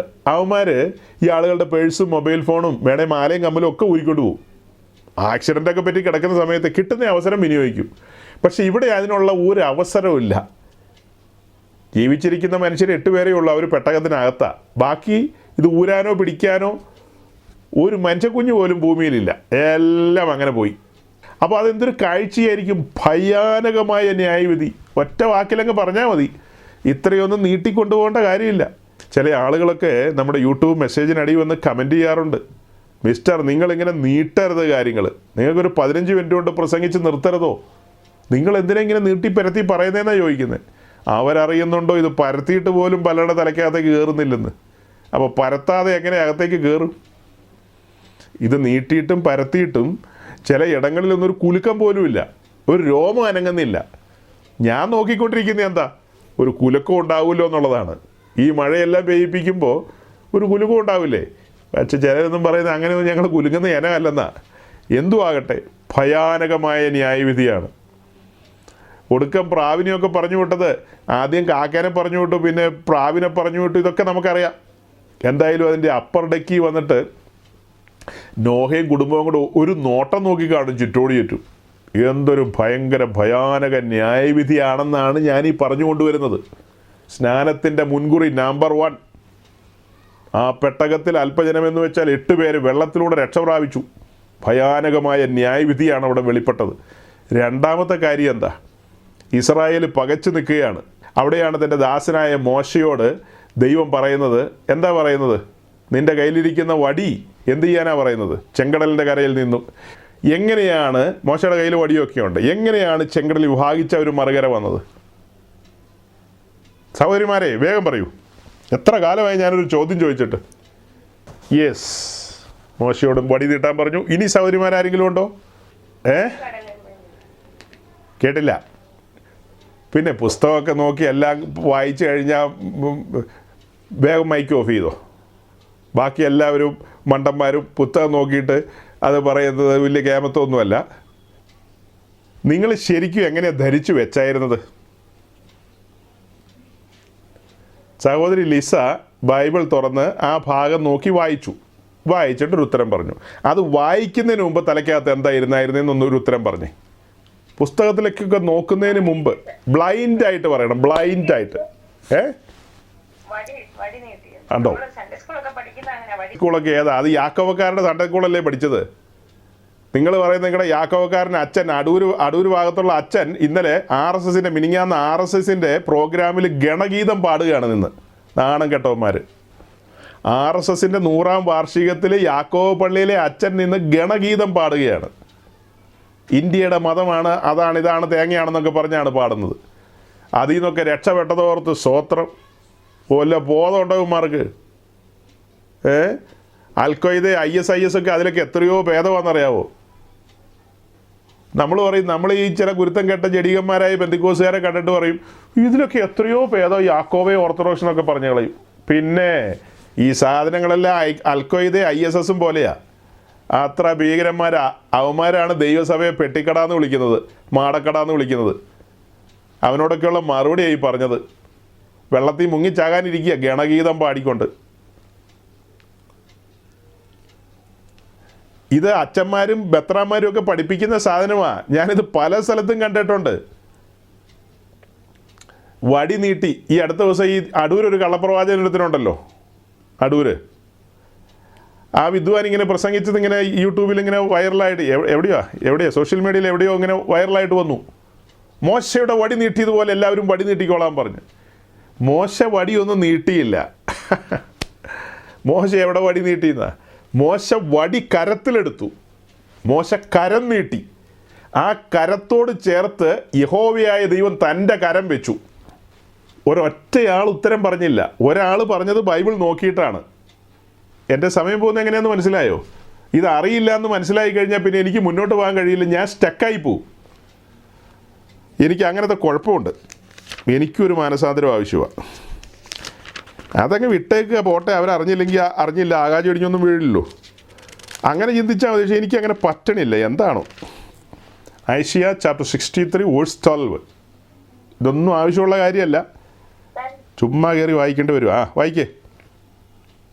തന്റെ മഹത്വമുള്ള ഭുജം മോശയുടെ വലം കൈക്കൽ ചെല്ലുമാറാക്കി തനിക്കൊരു ശാശ്വത നാമം ഉണ്ടാക്കേണ്ടതിന് അവരുടെ മുമ്പിൽ വെള്ളം വിഭാഗിക്കുകയും. ഇതൊക്കെ ഞാൻ ഒത്തിരി പറഞ്ഞിട്ടുള്ളതാണ്. നിങ്ങളൊരു കുഞ്ഞു ഓർക്കുന്നില്ലെന്നുള്ളതല്ലേ സങ്കടകരമായ കാര്യം. ഞാനിതൊക്കെ മുന്നമേ പറഞ്ഞിട്ടുണ്ടെന്നേ, എനിക്ക് നല്ല ഓർമ്മയുണ്ട്. മോശ കൈ നീട്ടി എന്ന് പറയുമ്പോൾ ആ കരത്തോട് ചേർത്ത് വെച്ച കരം എന്നൊക്കെ പറഞ്ഞ് എത്രയോ തവണ പറഞ്ഞിരിക്കുന്നു. മോശയുടെ കരത്തോട് ചേർത്ത് വെച്ച കരമെന്ന്. അതൊക്കെ പറയാനുണ്ടായ സാഹചര്യം എന്താ? ഈ വാക്യം മുൻനിർത്തിക്കൊണ്ടല്ലേ പറയുന്നത്. മോശ മാത്രമല്ല കൈവച്ചത്, മോശയുടെ കരത്തോട് വലിയവനായ ദൈവത്തിൻ്റെ വലങ്കരം ചേർത്ത് വെച്ചു. അതാണ് പുറപ്പാട് പുസ്തകത്തിലുള്ളത്. പുറപ്പാട് പുസ്തകത്തിൽ മോശ കൈ നീട്ടിയെന്നുണ്ട്. മോശയുടെ കയ്യിൽ വടിയുണ്ട്. ആ വടി കയ്യിൽ വെച്ചുകൊണ്ട് വടി നീട്ടിയെന്നല്ല വായിക്കുന്നത്. ഇങ്ങനെയാണ് ഈ പഠിപ്പീരുകാരെന്ന് പറയുന്ന ആൾക്കാരെല്ലാം ആളുകളെ ചുറ്റിക്കുന്നത്. അതുപോലെ തന്നെയാണ് അപ്പോസ്തലപ്രവൃത്തി 15-ാം അധ്യായത്തിൽ രക്തം ശ്വാസം മുട്ടിച്ചത്തത് ഭാരം വെക്കരെന്നൊക്കെ പറഞ്ഞ് ഈ മറ്റേ ഉപദേശിയും വന്നത്. അത് പറഞ്ഞപ്പോഴേ കഴിഞ്ഞ ദിവസം ഇങ്ങനെ ഈ യൂട്യൂബിൽ എന്തോ കാര്യം നോക്കിക്കൊണ്ടിരിക്കുമ്പോൾ ഒരു വീഡിയോ ഇങ്ങനെ അടുത്തൂടെ പോയി. ആ വീഡിയോയിലേക്ക് നോക്കിക്കഴിഞ്ഞപ്പോൾ നമ്മൾ കഴിഞ്ഞ ദിവസങ്ങളിൽ പറഞ്ഞ ഉപദേശി അദ്ദേഹത്തിൻ്റെ ഒരു പ്രസംഗമാണ്. അദ്ദേഹത്തിൻ്റെ പ്രസംഗത്തിൻ്റെ തംബ്നെയിലാണ് ഈ കാണുന്നത്. തംബ്നെയിൽ അതിൻ്റെ ടൈറ്റിൽ നോക്കിയേ. അതായത് TPM സഭയുടെ തെറ്റായ രീതികൾ സമൂഹത്തിന് തന്നെ ദോഷം ചെയ്യുന്നതാണ്. TPM ഒരു കൾട്ട് സഭ. Pastor dash Christian message Malayalam, അത്രയൊക്കെ ഉള്ളൂ. പിന്നെ മൊത്തത്തിൽ പച്ച നിറവാണ്. ഇനി മാറ്റിക്കോ. ഇതൊരു യൂട്യൂബ് തംബ്നെയിലാണ് കണ്ടത്. ഈ പറയപ്പെട്ട ഉപദേശിയുടെ ഉപദേശങ്ങളും കാര്യങ്ങളെയും കുറിച്ചൊക്കെ നമ്മളിവിടെ പറഞ്ഞു കഴിഞ്ഞപ്പോൾ, ഇതൊക്കെ പറഞ്ഞു കഴിഞ്ഞപ്പോൾ ഉപദേശി പറഞ്ഞത് ഞങ്ങൾ സിവിലും ക്രിമിനലുമായിട്ട് കേസ് കൊടുക്കുന്ന. ഉപദേശിയുടെ ആൾക്കാർ പറഞ്ഞ് ഞങ്ങൾ സൈബർ സെല്ലിനെ വിളിക്കുന്ന. പക്ഷെ ഒരു കാര്യം ഞാൻ ഉറപ്പിച്ച് പറയാം, TPMൽ ഈ കാലഘട്ടത്തിലെ വിശ്വാസികൾ മോശടന്മാരൊക്കെ കാണുമായിരിക്കും. അവർ ചിലപ്പോൾ ഇത് കാണുമ്പോൾ ഒന്ന് പറഞ്ഞ് രണ്ടൊക്കെ പറയുമായിരിക്കാം. പക്ഷേ അവരുടെ ഇടയിലുള്ള ശുശ്രൂഷകന്മാർ എന്തായാലും ആ ചങ്ങാതിക്കെതിരെ സിവിലായും ക്രിമിനലായും കേസ് കൊടുക്കുമെന്നോ സൈബർ സെല്ലിനെ വിളിക്കുമെന്നോ ഒന്നും പറയുമെന്ന് എനിക്ക് തോന്നുന്നില്ല. എനിക്ക് അവരുടെ പല ഉപദേശങ്ങളോടൊക്കെ ആശയപരമായി വിയോജിപ്പുള്ളയാളാണ്. പക്ഷേ ഈ മനുഷ്യരെയൊക്കെ നമ്മൾ റെസ്പെക്റ്റ് ചെയ്യുന്നുണ്ടെന്നേ. നമ്മൾ ഈ കഥയൊക്കെ പറയുമ്പോഴും നമ്മൾ ഈ മനുഷ്യരെയൊക്കെ റെസ്പെക്റ്റ് ചെയ്യുന്നുണ്ട്. വലിയൊരു സമൂഹമാണ്. ആ സമൂഹത്തിൽ ധാരാളം മനുഷ്യരുണ്ട്. അവർ കൾട്ട് സഭയാണെന്ന് പറയുന്ന ആൾ അതിലും വലിയ അന്താരാഷ്ട്ര കൾട്ടാണ്. അതാണ് ലോക തമാശ. അവരെന്തായാലും ആത്മാവിലുള്ള ആരാധനയെ അംഗീകരിക്കുന്ന ആൾക്കാരാണ്. അന്യഭാഷയിൽ ദൈവത്തെ സ്തുതിക്കുക ആരാധിക്കുകയൊക്കെ ചെയ്യുന്ന ഒരു സമൂഹം എന്നുള്ള നിലയിലാണ് അവരും അറിയപ്പെടുന്നത്. എന്തു ആകട്ടെ, കുറവുകളും ഉപദേശ പെശകളോ കാര്യങ്ങളോ ഒക്കെ വേറെ, അതൊക്കെ നിൽക്കട്ടെ. പക്ഷേ ആത്മാവിലുള്ള ആരാധനയെ നിരുത്സാഹപ്പെടുത്തുകയോ അങ്ങനെയുള്ള ആളുകളെ പുച്ഛിക്കുകയോ ഒന്നും ചെയ്യുന്നവരെല്ലാവരും അവരൊന്നും അങ്ങനെ ചെയ്യില്ല. ബാക്കിയൊക്കെ അവിടെ നിൽക്കട്ടെന്നേ. അത് നമുക്ക് വേറെ ഫയലായിട്ട് എടുക്കാം. ജനറലായിട്ട് പറയുമ്പോഴാണ് ഞാനീ പറയുന്നത്. അവരൊന്നും അങ്ങനെ ചെയ്യില്ല. ഇത് നിങ്ങളെ കാണിച്ചിട്ട് ഇങ്ങനെ പറയാനുണ്ടായ സാഹചര്യം എന്താണെന്ന് മനസ്സിലായോ? നോക്കണം, തനിക്കെതിരെ ആരൊക്കെയോ പറഞ്ഞു കഴിഞ്ഞപ്പോൾ തനിക്ക് കോപം വന്നു. അതേസമയം താൻ മറ്റുള്ളവർക്കെല്ലാം എതിരെ പറയും. ഞാൻ വളരെ സ്നേഹിക്കുകയും ബഹുമാനിക്കുകയും ചെയ്യുന്ന ഒരു ദൈവദാസനെതിരെ ഈ പറയപ്പെട്ട ഉപദേശി പറയുകയാണ് അദ്ദേഹം കൾട്ടാണെന്ന്. ഇദ്ദേഹത്തിന് കൾട്ടാണെന്ന് തോന്നാനുള്ള കാരണം എന്നാ? അതൊക്കെ കേട്ട് കഴിഞ്ഞാൽ ചിരിച്ചിരിച്ച് നമ്മൾ മണ്ണ് തപ്പും. ചുമ്മാ പറയുകയാണ് ദൈവത്തിൻ്റെ ദാസന്മാരെ കൾട്ടാണ്, ദുരുപദേശകനാണ്, അതാണ് ഇതാണെന്നൊക്കെ. അങ്ങനെയൊക്കെ പറയുന്നത് കേട്ടത് കൊണ്ടാണ് ഈ 3-4 ആഴ്ചയായിട്ട് ഇയാളുടെ മണ്ടത്തരങ്ങളെ നിങ്ങളുടെ മുമ്പിൽ തുറന്നു കൊണ്ടുവന്നത്. കുറേ ആഴ്ചകളായാലും നമ്മൾ പറയാൻ തുടങ്ങിയിട്ട്. നമ്മൾ പറയാൻ തുടങ്ങി ഏറ്റവും ആദ്യത്തെ ആഴ്ചയിലെ ആ മെസ്സേജിൻ്റെ ഹെഡിങ് എന്തായിരിക്കും രതീഷേ? നമ്മൾ ഈ വിഷയം പറഞ്ഞു തുടങ്ങിയ ആദ്യത്തെ മെസ്സേജിൻ്റെ ഹെഡിങ് രക്ഷാഭദ്രതക്കാരായ നവീന പെന്തക്കോസുകാരുടെ ഉപദേശങ്ങളിലെ പാപ്പരത്വം എന്നുള്ളതാണ് അതിൻ്റെ ഹെഡിങ്. ആ മെസ്സേജിനകത്ത് ഈ കഴിഞ്ഞ ദിവസം 2-3 കമൻസ് വന്നു. നമ്മൾ രക്ഷാഭദ്രതക്കാരായ ഉപദേശിയെക്കുറിച്ചൊക്കെ പറഞ്ഞല്ലോ, അവരുമായി ബന്ധപ്പെട്ടതോ അല്ലെ അവരെ അടുത്തറിയാവുന്നതോ ആയ ആളുകളുടെ കമൻസ് അതിനകത്ത് വന്നു. നമ്മളിവിടെ പറഞ്ഞതിൻ്റെ 2 ഇരട്ടി കാര്യങ്ങൾ എഴുതിയിരിക്കുന്നത്. അതുപോലെ ഈ കഴിഞ്ഞതിൻ്റെ മുൻപിലത്തെ ആഴ്ചത്തെ മെസ്സേജ് ആത്മരക്ഷയും ആഭരണധാരണവുമായി എന്ത് ബന്ധം? ആത്മരക്ഷയും ആഭരണധാരണവുമായി എന്തു ബന്ധം എന്ന് ചോദിക്കുന്ന ഒരു മെസ്സേജ് കഴിഞ്ഞതിൻ്റെ മുമ്പിലത്തെ ആഴ്ച നമ്മൾ പറഞ്ഞു. അതിനകത്തും ഇത്തരം കമൻസൊക്കെ വന്നിട്ടുണ്ട്. കൃത്യമായ കമൻസ്, കൃത്യമായ കാര്യങ്ങൾ നോക്കണം. എന്തുകൊണ്ടാണ് ഇങ്ങനെ തുറന്നു പറയുന്നത്? ഇപ്പം നിങ്ങൾ കണ്ടില്ലേ, TPM സഭ ഒരു കൾട്ട് എന്ന് പറയുന്നയാൾ, അദ്ദേഹത്തിൻ്റെ കൂട്ടായ്മയിൽ ആത്മാവിലുള്ള ആരാധനയൊന്നുമില്ല. അവർ പറയുന്നു ഉണ്ടെന്ന്. നമ്മൾ കണ്ടെന്നേ, കണ്ണാലെ കണ്ടിട്ട് നമ്മളെങ്ങും കണ്ടില്ല. അവർ ആത്മാവിലുള്ള ആരാധന എന്ന് പറയുന്നത് നന്നായിട്ട് ജീവിച്ചാൽ മതി എന്നുള്ളതാണ് പറയുന്നത്. ഇതെല്ലാം നമ്മളിവിടെ വിശദമായി പറയുന്ന ആൾക്കാരാണ്. നമുക്കതിന് വ്യത്യസ്തമായ അഭിപ്രായങ്ങളും ഉപദേശങ്ങളും ഉണ്ടെന്നേ. നമ്മൾ ആഴ്ചയിൽ 7 ദിവസവും വിശുദ്ധ ജീവിതം നയിക്കണം, ദൈവത്തിന് മഹത്വം പെരുമാറി ജീവിക്കണം. വിശുദ്ധന്മാർ ഒരുമിച്ച് കൂടുമ്പോൾ ആത്മാവിൽ ആരാധനയുണ്ട്. ഞാൻ എൻ്റെ ആത്മാവിൽ ദൈവത്തെ ആരാധിക്കും, അന്യഭാഷയിൽ ദൈവത്തെ സ്തുതിക്കും, അല്ലേ? എൻ്റെ ഭാഷയിലും ദൈവത്തെ സ്തുതിക്കും. അവിടെ ശബ്ദം ഉണ്ടാകും. ചിലപ്പോൾ കൈകളൊക്കെ അടിക്കും, ചിലപ്പോൾ കൈ അടിച്ചില്ലെന്നിരിക്കും, ചിലപ്പോൾ കൈ ഉയർത്തിപ്പിടിക്കും, ചിലപ്പോൾ ശബ്ദങ്ങൾ കുറയും, ചിലപ്പോൾ കണ്ണിൽ നിന്ന് കണ്ണുനീർ വരും. അങ്ങനെ വിവിധ നിലകളിൽ ശക്തിയേറിയ ദൈവസാന്നിധ്യം അനുഭവിച്ചുകൊണ്ട് ആത്മാവിൽ സന്തോഷിക്കുന്ന അസാധാരണ നിമിഷങ്ങളാണതെല്ലാം. ചുമ്മാ വന്നിരുന്ന് CSI പള്ളിയിൽ പാട്ട് പാടുന്നത് പോലെ 2 പാട്ട് ഉണങ്ങി വരണ്ട നിന്ന് പാടിയിട്ട് ഞങ്ങൾ ആത്മാവിൽ ആരാധിച്ചു എന്ന് നിങ്ങൾ പറഞ്ഞാൽ ഞങ്ങൾ അംഗീകരിക്കില്ലെന്നേ. ഞങ്ങൾ പെന്തിക്കോസുകാർ അംഗീകരിക്കില്ല. നിങ്ങൾക്ക് എന്തും പറയാം, അതിനുള്ള സ്വാതന്ത്ര്യമുണ്ട്. നിങ്ങൾക്ക് എന്തും പറയാനും എന്തും ചെയ്യാനുള്ള സ്വാതന്ത്ര്യമുണ്ട്. ആരും നിങ്ങളെ അലോസരപ്പെടുത്തില്ല. പക്ഷെ പെന്തക്കോസ്റ്റ് സമൂഹം അനുവർത്തിക്കുന്ന രീതികൾ ഇതെല്ലാമാണ്. ഞങ്ങൾ ആത്മാവിൽ ആരാധിക്കും. ആത്മാവിൽ ആരാധിക്കുന്ന നിങ്ങൾക്ക് ജീവിതം ഉണ്ടോയെന്ന് ചോദിച്ചാൽ മുഴുവൻ പെന്തിക്കോസുകാരുടെയും ജീവിതത്തിൻ്റെ സർട്ടിഫിക്കറ്റ് തരാൻ നമുക്ക് പറ്റില്ല. അതെങ്ങനെ തരാൻ പറ്റും? അങ്ങനെ നമുക്ക് എങ്ങനെ സർട്ടിഫിക്കറ്റ് ഉണ്ടാക്കാൻ പറ്റുമെന്ന് പറ. എനിക്ക് എൻ്റെ കാര്യം മാത്രം പറയാൻ പറ്റും. അത്യാവശ്യം ഒരു മിനിമം സർട്ടിഫിക്കറ്റൊക്കെ തരാം, അത്ര തന്നെ. സർട്ടിഫിക്കറ്റ് നിങ്ങൾക്ക് തൃപ്തികരമല്ലെങ്കിൽ തിരുത്തേണ്ട മേഖലയുണ്ടെങ്കിൽ പറഞ്ഞേരെ, തിരുത്തിയേക്കാം. കൈയടിക്കരുത്, ഒച്ചത്തിൽ പാടരുത്, അതാണോ തിരുത്തൽ? നിങ്ങൾക്ക് അന്യഭാഷയിൽ പറയണമെങ്കിൽ ബാത്റൂമിൽ ഇരുന്ന് പറയണമെന്ന് പറഞ്ഞാൽ അതൊന്നും കിട്ടില്ല. അതിനൊന്നും എന്നെ കിട്ടില്ല. അതൊക്കെ നിങ്ങൾ പറഞ്ഞാൽ മതി. ഞങ്ങൾ അങ്ങനെയല്ല പറയുന്നത്. അത്യാവശ്യം കാര്യങ്ങൾ വന്നെന്ന് എനിക്ക് തോന്നുന്നത്. ആട്ടെ, നമ്മൾ പറഞ്ഞു വന്നത് ഇങ്ങനെ സ്കിപ്പ് ചെയ്ത് പോയതാ. നമുക്ക് തിരിച്ച് നമ്മുടെ ആ പഴയ ട്രാക്കിലേക്ക് തന്നെ വരാം. മോശ ചെങ്കടലിന് നേരെ കരം നീട്ടി. ആ കരത്തോട് വലിയവനായ ദൈവം തൻ്റെ വലങ്കരം ചേർത്ത് വെച്ച് ചെങ്കടൽ വിഭാഗിച്ച് ഉണങ്ങിയ നിലത്തൂടെ തൻ്റെ ജനമായ ഇസ്രായേൽ മറുകര കടന്നു. പിന്നെ എന്താ സംഭവിച്ചത്? അതേ കാര്യം തന്നെ ചെയ്യാനായിട്ട് ഫറവോയും കൂട്ടരും ശ്രമിച്ചു. പിന്നത്തേതിൽ മോശയോട് പറഞ്ഞു, നിന്റെ കരം നീട്ടി വെള്ളം പഴയതുപോലെ ആക്കാൻ പറഞ്ഞു. പിന്നീട് വെള്ളം പഴയതുപോലെ ആയപ്പോൾ ഫറവോയും സംഘവും ആ വെള്ളത്തിൽ മുങ്ങിച്ചത്തു. എന്ന് വെച്ചാൽ എന്താ നമ്മൾ അതിൽ നിന്ന് പഠിക്കുന്നത്? നമ്മൾ പഠിക്കുന്ന കാര്യം ഇത്രയേ ഉള്ളൂ. അവിടെ ഒരു ഭയാനകമായ ന്യായവിധിയാണ് സംഭവിച്ചത്. ഇസ്രായേൽ മറുകര കടന്നു. മിരിയാമിൻ്റെ കയ്യിൽ തപ്പ് വന്നു കഴിഞ്ഞു. ജനമെല്ലാം പാട്ടുപാടാൻ ആരംഭിച്ചു. കുതിരയെയും കുതിരപ്പുറത്തിരുന്നവനെയും ചെങ്കടലിൽ മുക്കിക്കളഞ്ഞെന്നുള്ള പാട്ട് ഈണത്തിൽ പാടി തുടങ്ങി. ശക്തമായി പാടുകയാണ്. മിരിയാമിൻ്റെ കയ്യിൽ ചാപറിനൊക്കെ ഇരിപ്പുണ്ട്, അടിച്ചടിച്ച് പാടുകയാണ്. അങ്ങനെ ശക്തിയായിട്ട് പാടിക്കൊണ്ടിരിക്കുന്നു. ഈ പാട്ട് പാടുന്നതിനിടയിൽ ഒന്ന് തിരിഞ്ഞു നോക്കുമ്പോൾ ചെങ്കടലിൽ ഫറവോയും സംഘവും എല്ലാം വെള്ളത്തിൽ മുങ്ങി കിടക്കുകയാണ്. അവിടെ ഭയാനകമായ ദൈവിക ന്യായവിധിയാണ് വെളിപ്പെട്ടത്. ഭയാനകമായ ദൈവിക ന്യായവിധി. സ്നാനത്തിൻ്റെ മുൻകുറി നമ്പർ 2. ഇത് കഴിഞ്ഞ് നമ്മൾ നമ്പർ 3 ജഡ്ജ്മെൻറ്റിലേക്ക് വരും. നമ്പർ 3 ജഡ്ജ്മെൻറ്റ് എവിടെ മുതലാ? ഗെത്സമനയിലേക്ക് വരുന്ന നമ്മുടെ കർത്താവ് യേശുക്രിസ്തു പാനപാത്രം മുഴുവൻ കുടിക്കുകയാണ്. ഗെത്സമനയിലേക്ക് വരുന്നതാരാ? പിതാവിൻ്റെ പ്രിയപുത്രന്. ഗെത്സമനയിൽ നിന്ന് പുറത്തേക്ക് വരുന്ന ആരാ? പാപമറിയാത്തവനെ നമുക്ക് വേണ്ടി പാപമാക്കി. നമ്മുടെ കർത്താവ് യേശുക്രിസ്തു ഇപ്പോൾ പാപമാക്കപ്പെട്ടിരിക്കുന്നു. പിന്നത്തേതിൽ ചേവകന്മാരൊക്കെ വന്ന് പിടിച്ചോണ്ട് പോവുകയാണല്ലോ, അറസ്റ്റ് ചെയ്ത് നേരെ കൊണ്ടുവരുന്നത് മഹാപുരോഹിതൻ്റെ അരമനയിലേക്കാണ്.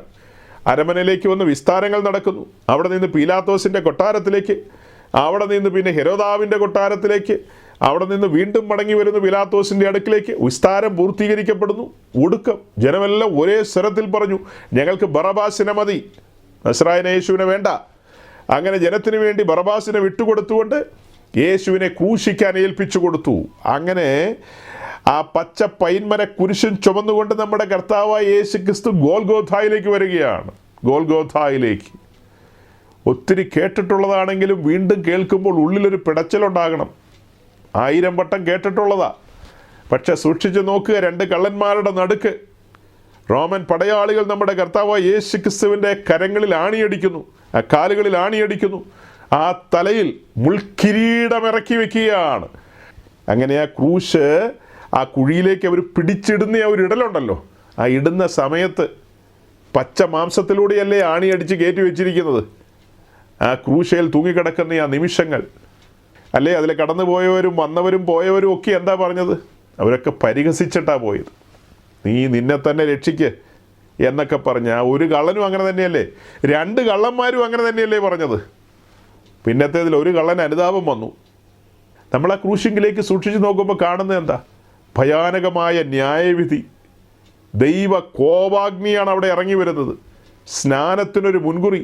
ഇതെവിടെയാണ് പറഞ്ഞു തുടങ്ങിയെന്നല്ലോ മനസ്സിലായോ? അയ്യോ, ഇതെവിടെയാണ് പറഞ്ഞു തുടങ്ങിയത്?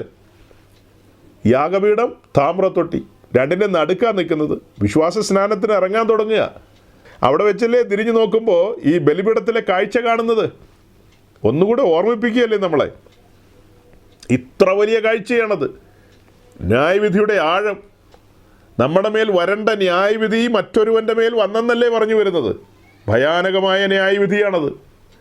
അപ്പോൾ ഈ കാഴ്ചകളെല്ലാം കണ്ട് ബോധ്യപ്പെട്ട ഒരുവൻ, അതാണ് യോഹന്നാൻ 16:9, പരിശുദ്ധാത്മാവിൻ്റെ പ്രവർത്തനം ഒരുവനിൽ ആരംഭിക്കുമ്പോൾ, ഒരു പാപിയുടെ മേൽ പരിവർത്തിച്ചു തുടങ്ങിക്കഴിഞ്ഞാൽ, ഒരു പാപിയുടെ മേൽ പരിവർത്തിച്ചു തുടങ്ങിയാൽ അവന് പാപബോധം വരും, പാപത്തെക്കുറിച്ച് ബോധം വരും.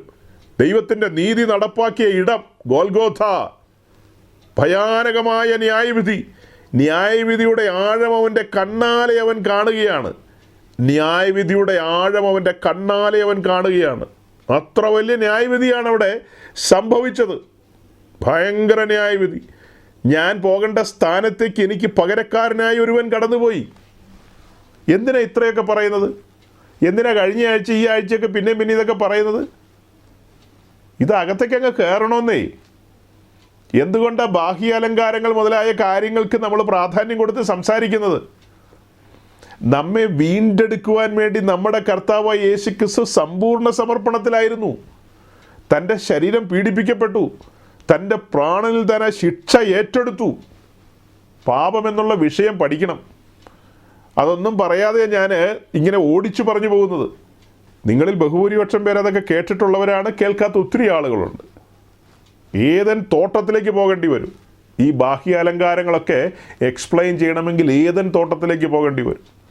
ദൈവീക കൂട്ടായ്മയിൽ നിന്ന് പുറത്തേക്ക് വന്ന മനുഷ്യൻ കൂട്ടായ്മയുടെ ഗൗരവം എന്തായിരുന്നു എന്ന് മനസ്സിലാക്കണം. കമ്മ്യൂണിയൻ നഷ്ടപ്പെട്ടു. അവൻ നമ്മുടെ ശിരസ്കനായി പുറത്തേക്ക് വരികയാണ്. അങ്ങനെ പുറത്തേക്ക് വന്നവൻ്റെ പിൻതലമുറയാണ് ഈ ഭൂമിയിലുള്ളത്. അവരറിയപ്പെടുന്നത് പാപികൾ എന്നുള്ള നിലയിൽ തന്നെയാണ്.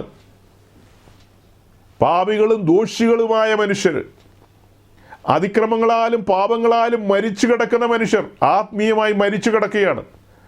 അങ്ങനെ കിടക്കുന്ന ആളുകളെയാണ് സുവിശേഷം കേൾപ്പിക്കുന്നത്. അവൻ്റെ കാതുകളിലാണ് സുവിശേഷം കടന്നു വരുന്നത്. ആ സുവിശേഷം അവന് കണ്ണിന് മറനീക്കി അവൻ്റെ കണ്ണിൻ്റെ മുമ്പിൽ തന്നെയാണ് ക്രൂശിതനായ ക്രിസ്തുവിനെ കാണിക്കുന്നത്. ആ കാണുന്ന കാഴ്ചയിൽ അവൻ തിരിച്ചറിയുന്ന ചില യാഥാർത്ഥ്യങ്ങളുണ്ട്. തനിക്ക് തേജോമയനായ ദൈവമായിട്ട് അടുക്കാൻ കഴിയില്ല. താൻ ആദമിൻ്റെ മകനാണ്. ന്യായവിധിയുടെ വാള് തൻ്റെ തലയ്ക്ക് മീതെ തൂങ്ങുന്നുണ്ട്. താൻ കേട്ട സദ്വർത്തമാനം എന്താ?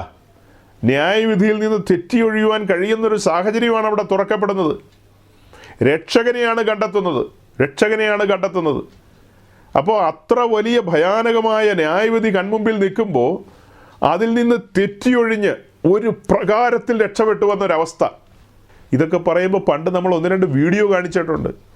കേരളത്തിൽ കണ്ണൂർ ജില്ലയിൽ ഒരു പ്രധാനപ്പെട്ട റോഡിൻ്റെ സൈഡിൽ, അതായത് ഒരു ഉയരമുള്ള ഭാഗത്തുനിന്ന് ഒരു കൊച്ചുകുട്ടി ഒരു സൈക്കിളിൽ അവൻ്റെ പിടിവിട്ട് അവൻ നേരെ മെയിൻ റോഡിലേക്ക് വരികയാണ്.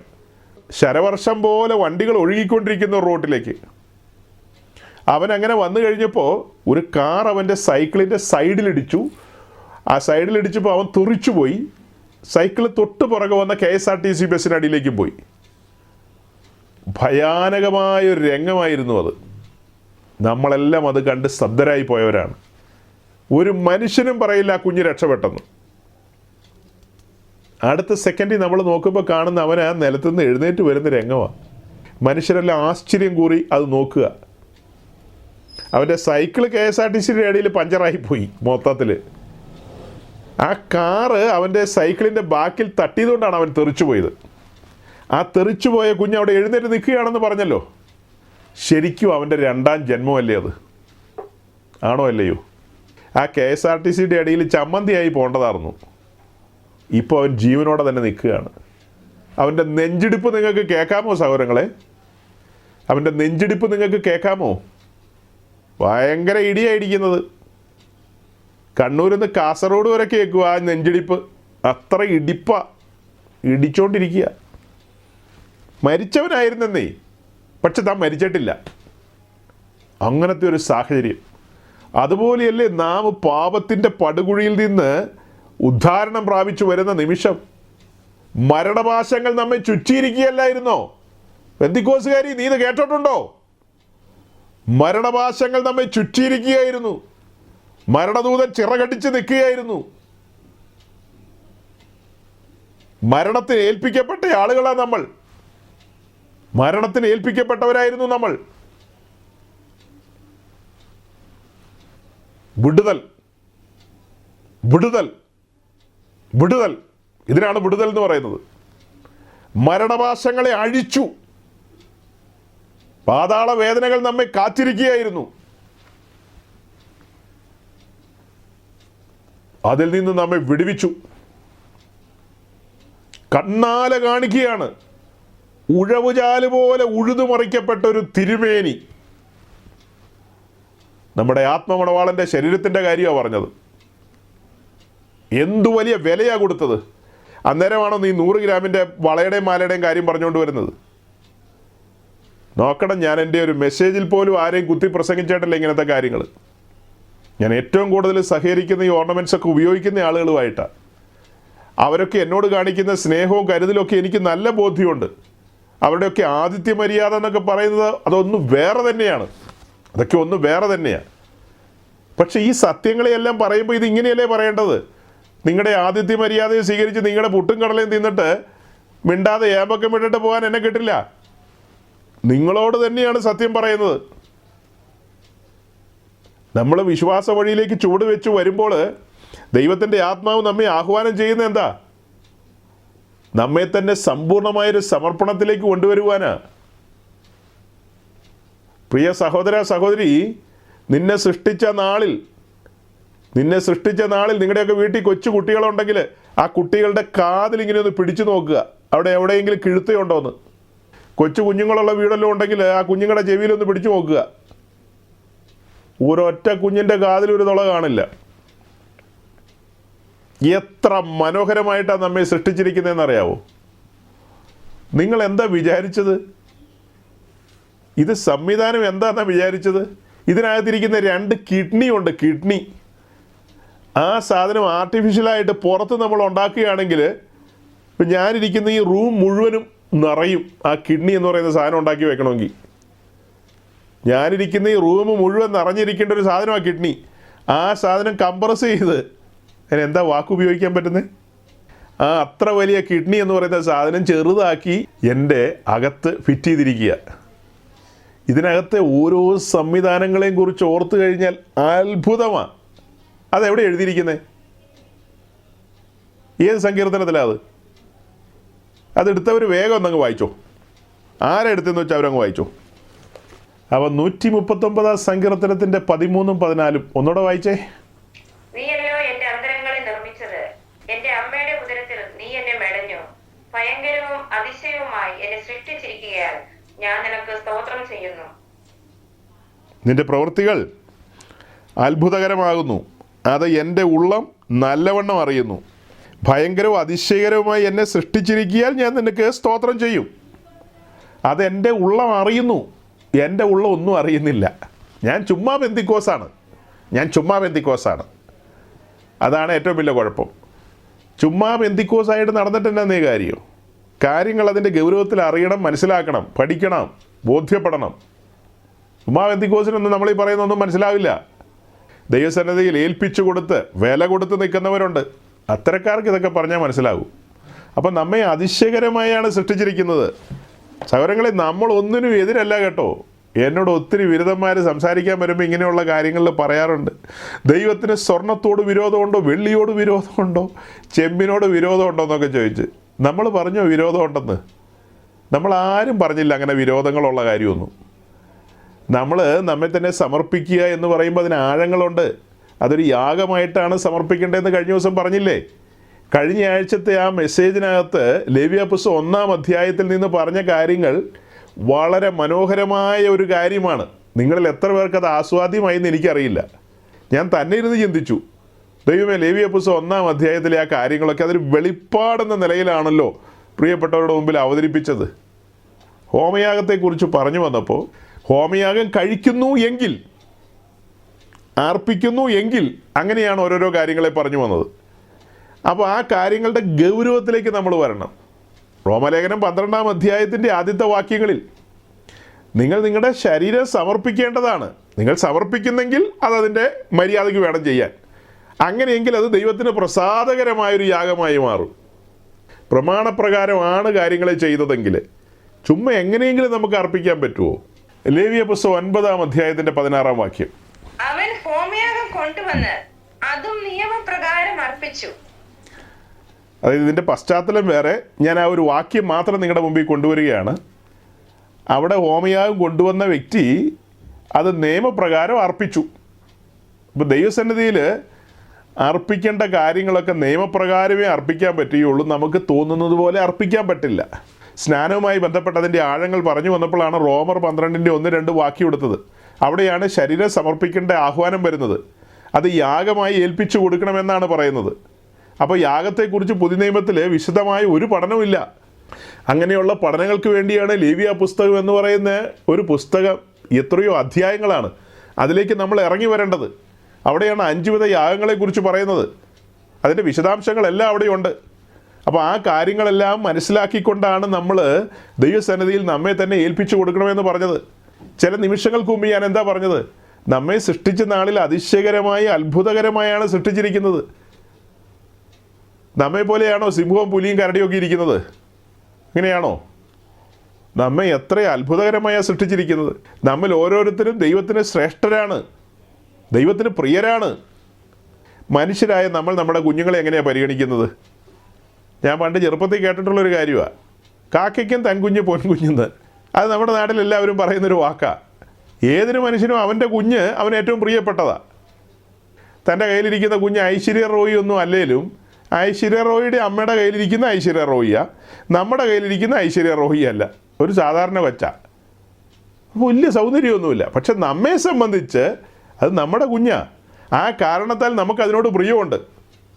അങ്ങനെയെങ്കിൽ വലിയവനായ ദൈവം തൻ്റെ കരത്താൽ മെനഞ്ഞെടുത്ത നമ്മെ എത്ര മനോഹരമായിട്ടാണ് സൃഷ്ടിച്ചത്. സൃഷ്ടിച്ചിട്ട് എന്തെങ്കിലും കുറവുണ്ടെന്ന് എഴുതിയിട്ടുണ്ടോ പുസ്തകത്തിൽ? വളരെ മനോഹരമായിട്ടാണ് സൃഷ്ടിച്ചിരിക്കുന്നത്. ഇപ്പം ഇതൊക്കെ പറയാനുള്ള കാരണം ആ ഉപദേശിയുടെ വർത്തമാനങ്ങളാണ്. അതുകൊണ്ട് നമുക്ക് ചില മറുപടികളൊക്കെ പറയേണ്ടി വരികയാണ്. ഈ തലമുറയിൽ ഇങ്ങനെ ചിന്തിക്കുന്നവരെല്ലാം ഭോഷന്മാരും മണ്ടന്മാരും വിഡ്ഢികളുമാണെന്നാണ് പറയുന്നത്. ആട്ടെ, നമ്മൾ ഇച്ചിരി വിഡ്ഢിയാകാൻ തയ്യാറാണ്. ഞങ്ങൾ തട്ടാൻ്റെ അടുത്ത് കൊണ്ടുപോയി ഈ കാത് വെച്ച് കൊടുക്കുന്നില്ലെന്നേ. തട്ടാൻ്റെ അടുത്ത് ഞങ്ങൾ കാത് വെച്ച് കൊടുക്കുന്നില്ല. ആ കാരണത്താൽ ഞങ്ങളെ വെടക്കെന്ന് എണ്ണുകയോ ബുദ്ധിയില്ലാത്തവരെന്നോ ബുദ്ധിശൂന്യരെന്നൊക്കെ വിളിക്കുകയാണെങ്കിലും സന്തോഷത്തോടെ ഞങ്ങളതങ്ങ് ഏറ്റെടുക്കും. അത്ര തന്നെ. അതല്ലാതെ ഇപ്പം അതിനെക്കുറിച്ച് എന്താ പറയാനുള്ളത്? നോക്കണം, നമ്മളെ അതിശയകരമായും അത്ഭുതകരമായും തന്നെയാണ് സൃഷ്ടിച്ചിരിക്കുന്നത്. ആ സ്ഥാനത്ത് നമ്മൾ അഡീഷണൽ ഫിറ്റിങ്ങുകൾക്ക് പോകുമ്പോൾ നമ്മൾ എന്താ നിശബ്ദമായി ദൈവത്തോട് പറയുന്നത്? മിസ്റ്റർ സൃഷ്ടാവേ, അങ്ങയുടെ സൃഷ്ടിപ്പ് അത്ര നന്നായില്ല. കുറച്ചും കൂടെ മെച്ചമായ നിലയിൽ എന്നെ 4 ആളുടെ മുമ്പിൽ നിൽക്കാൻ പാകത്തിന് കൊണ്ടുവരാമായിരുന്നു. പക്ഷെ അങ്ങ് അത്രയും മനോഹരമാക്കിയില്ല. ആ കാരണത്താൽ ഞാൻ എന്നെ തന്നെ കുറച്ചും കൂടെ അലങ്കരിക്കാൻ ശ്രമിക്കുകയാണ്. നമ്മളുടെ ഈ മെസ്സേജുകളുടെ പ്രാധാന്യം എന്താ? ക്രൂശ് മുൻപിൽ വെച്ചുകൊണ്ടാണ് നമ്മൾ ഈ പ്രസംഗിക്കുന്നത്. കത്തുന്ന ബലിപീഠം നമ്മുടെ കൺമുമ്പിൽ ഇരിക്കുകയാണ്. ചുമ്മയൊന്നുമല്ല നമ്മൾ ഈ കാര്യങ്ങളെ പറയുന്നത്. കൺമുമ്പിൽ ഇരിക്കുകയാണ്. ഒരുവൻ കൊടുത്ത വിലയുടെ ആഴം. തൻ്റെ മണവാട്ടിയെ നേടുവാൻ വേണ്ടി വീണ്ടെടുപ്പിൻ വില കൊടുക്കുകയാണ്. ദൈവകുഞ്ഞാട് അറുക്കപ്പെടുകയാണ്.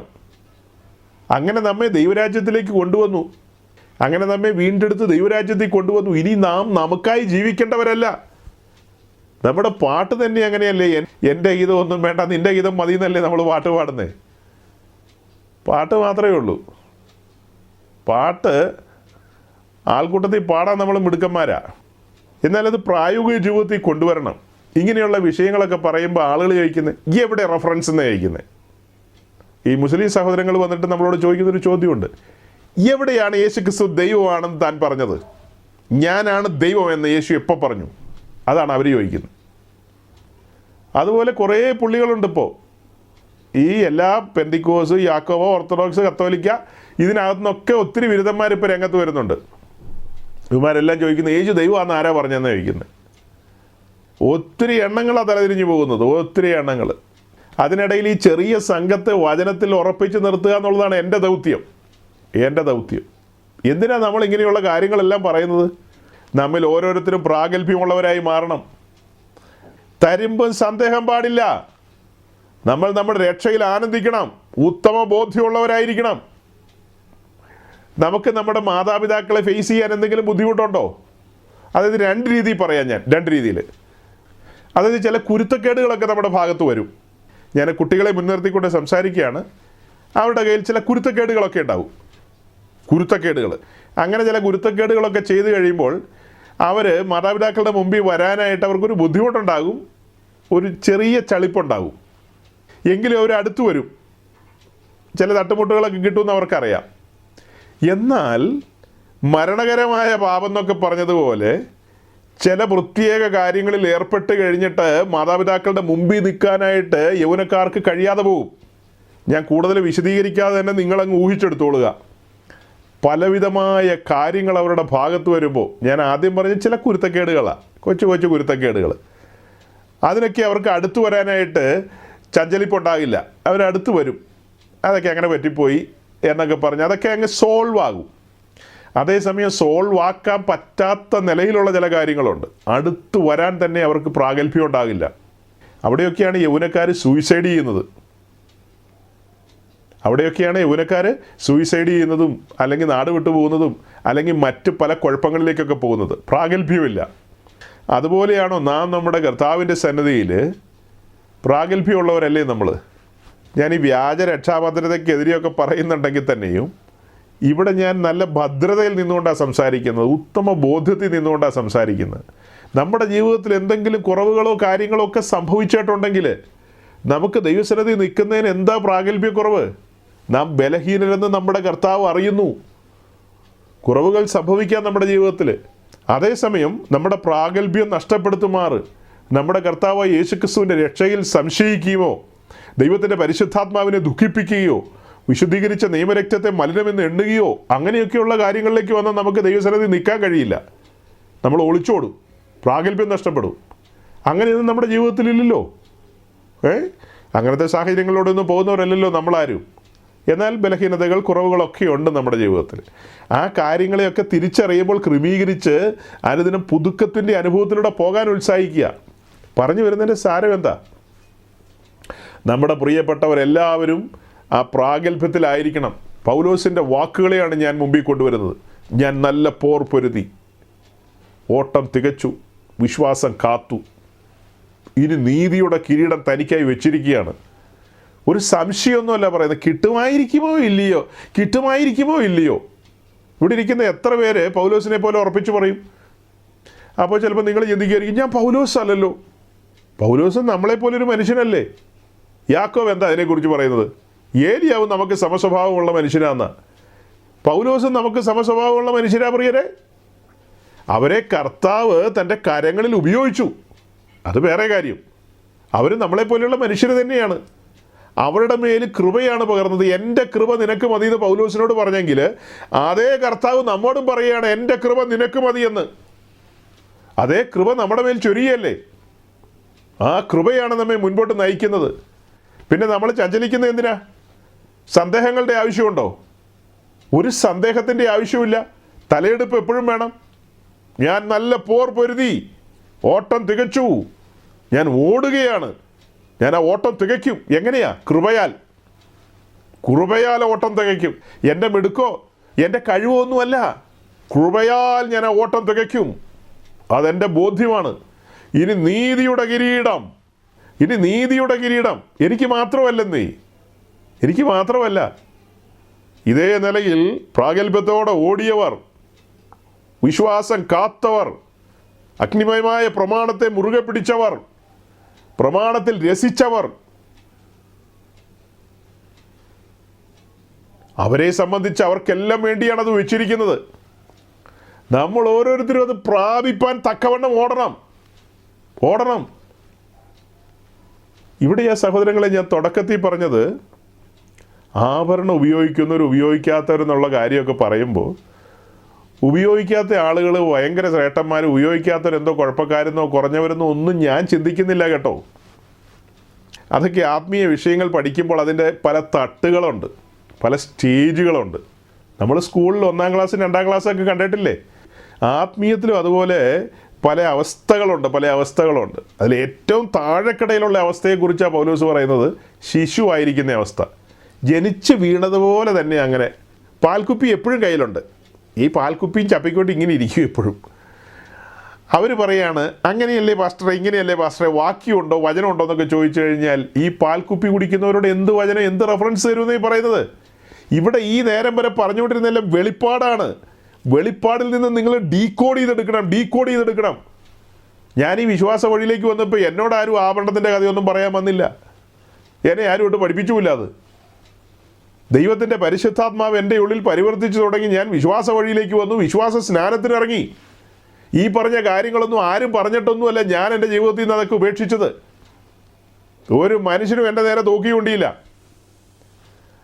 ഞാൻ വിശ്വാസ വഴിയിലേക്ക് വന്ന ആ ചർച്ചിലെ പാസ്റ്ററുടെ ഭാര്യ അത്യാവശ്യം സ്നാനപ്പെട്ടിട്ട് വരുന്ന സഹോദരിമാരുടെ കാതിൽ കമ്മലിട്ട് കൊടുക്കാൻ സഹായിക്കുന്ന സഹോദരിയും കൂടിയാണ്.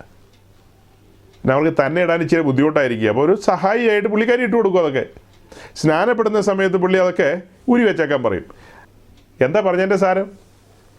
അത്രമേൽ കോപ്പറേറ്റീവായിട്ടുള്ള സഹകരിക്കുന്ന പാസ്റ്ററും ഭാര്യയായിരുന്നു അവിടെ ഉള്ളത്. മനസ്സിലായി കാണുമല്ലോ. ഈ വക കാര്യങ്ങളെക്കുറിച്ച് ഒന്നും അവർ വാ തുറന്ന് ഒരിക്കൽ പോലും പറഞ്ഞിട്ടില്ല, എങ്ങും പറഞ്ഞിട്ടില്ല, ഒട്ട് പറയുകയില്ല, ഇന്നും പറയില്ല അവരൊന്നും. അപ്പോൾ അങ്ങനെ ഒരു കൂട്ടത്തിലേക്ക് വന്ന ഞാനാണ് ഇങ്ങനെ പ്രസംഗിക്കുന്നത്. അത് കൊള്ളാം, തമാശയായി പോയല്ലോ.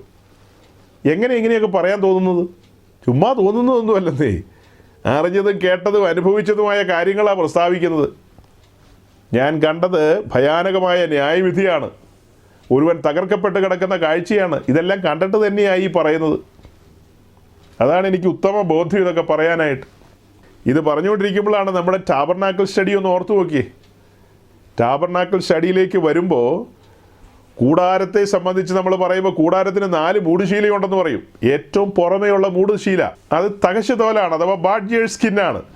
കറുപ്പ് കളറിലുള്ള തുകൽ കൊണ്ടുള്ള ഒരു മൂടുശീലയാണ് ഈ കൂടാരത്തിന് ഏറ്റവും പുറത്തിട്ടിരിക്കുന്നത്. ആ കൂടാരം യേശുക്രിസ്തുവിന് നിഴലാണ്.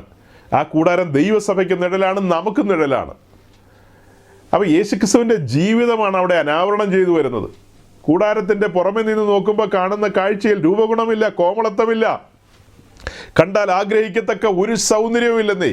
ബാഡ്ജിയേഴ്സ് സ്കിന്നാണ്, തകശുതോലാണ്. ലോകം കാണുന്നത് ആ തകശുതോൽ മാത്രമാണ്. അതേസമയം കൂടാരത്തിനകത്തേക്ക് വന്നാൽ 4 നൂലുകളാൽ തുന്നിയ അതിമനോഹരമായൊരു മൂടുശീലയാണ് ഏറ്റവും അകത്ത് കിടക്കുന്ന ഇന്നർ കർട്ടൻ. അതിമനോഹരമായൊരു മൂടുശീല. അതിനെക്കുറിച്ചൊക്കെ കഴിഞ്ഞ ആഴ്ചകളിലെ ചില മെസ്സേജുകളിൽ, സൺഡേ മെസ്സേജുകളിൽ എക്സ്പ്ലെയിൻ ചെയ്തിട്ടുണ്ട്. അപ്പോൾ ഏറ്റവും അകത്തുള്ളത് അതിമനോഹരമാണെങ്കിലും പുറമേയുള്ളത് മനോഹരമല്ല. അത് കണ്ടിട്ടാണ് പാട്ടുകാരൻ പാടിയത്. എന്താ പാടിയത്?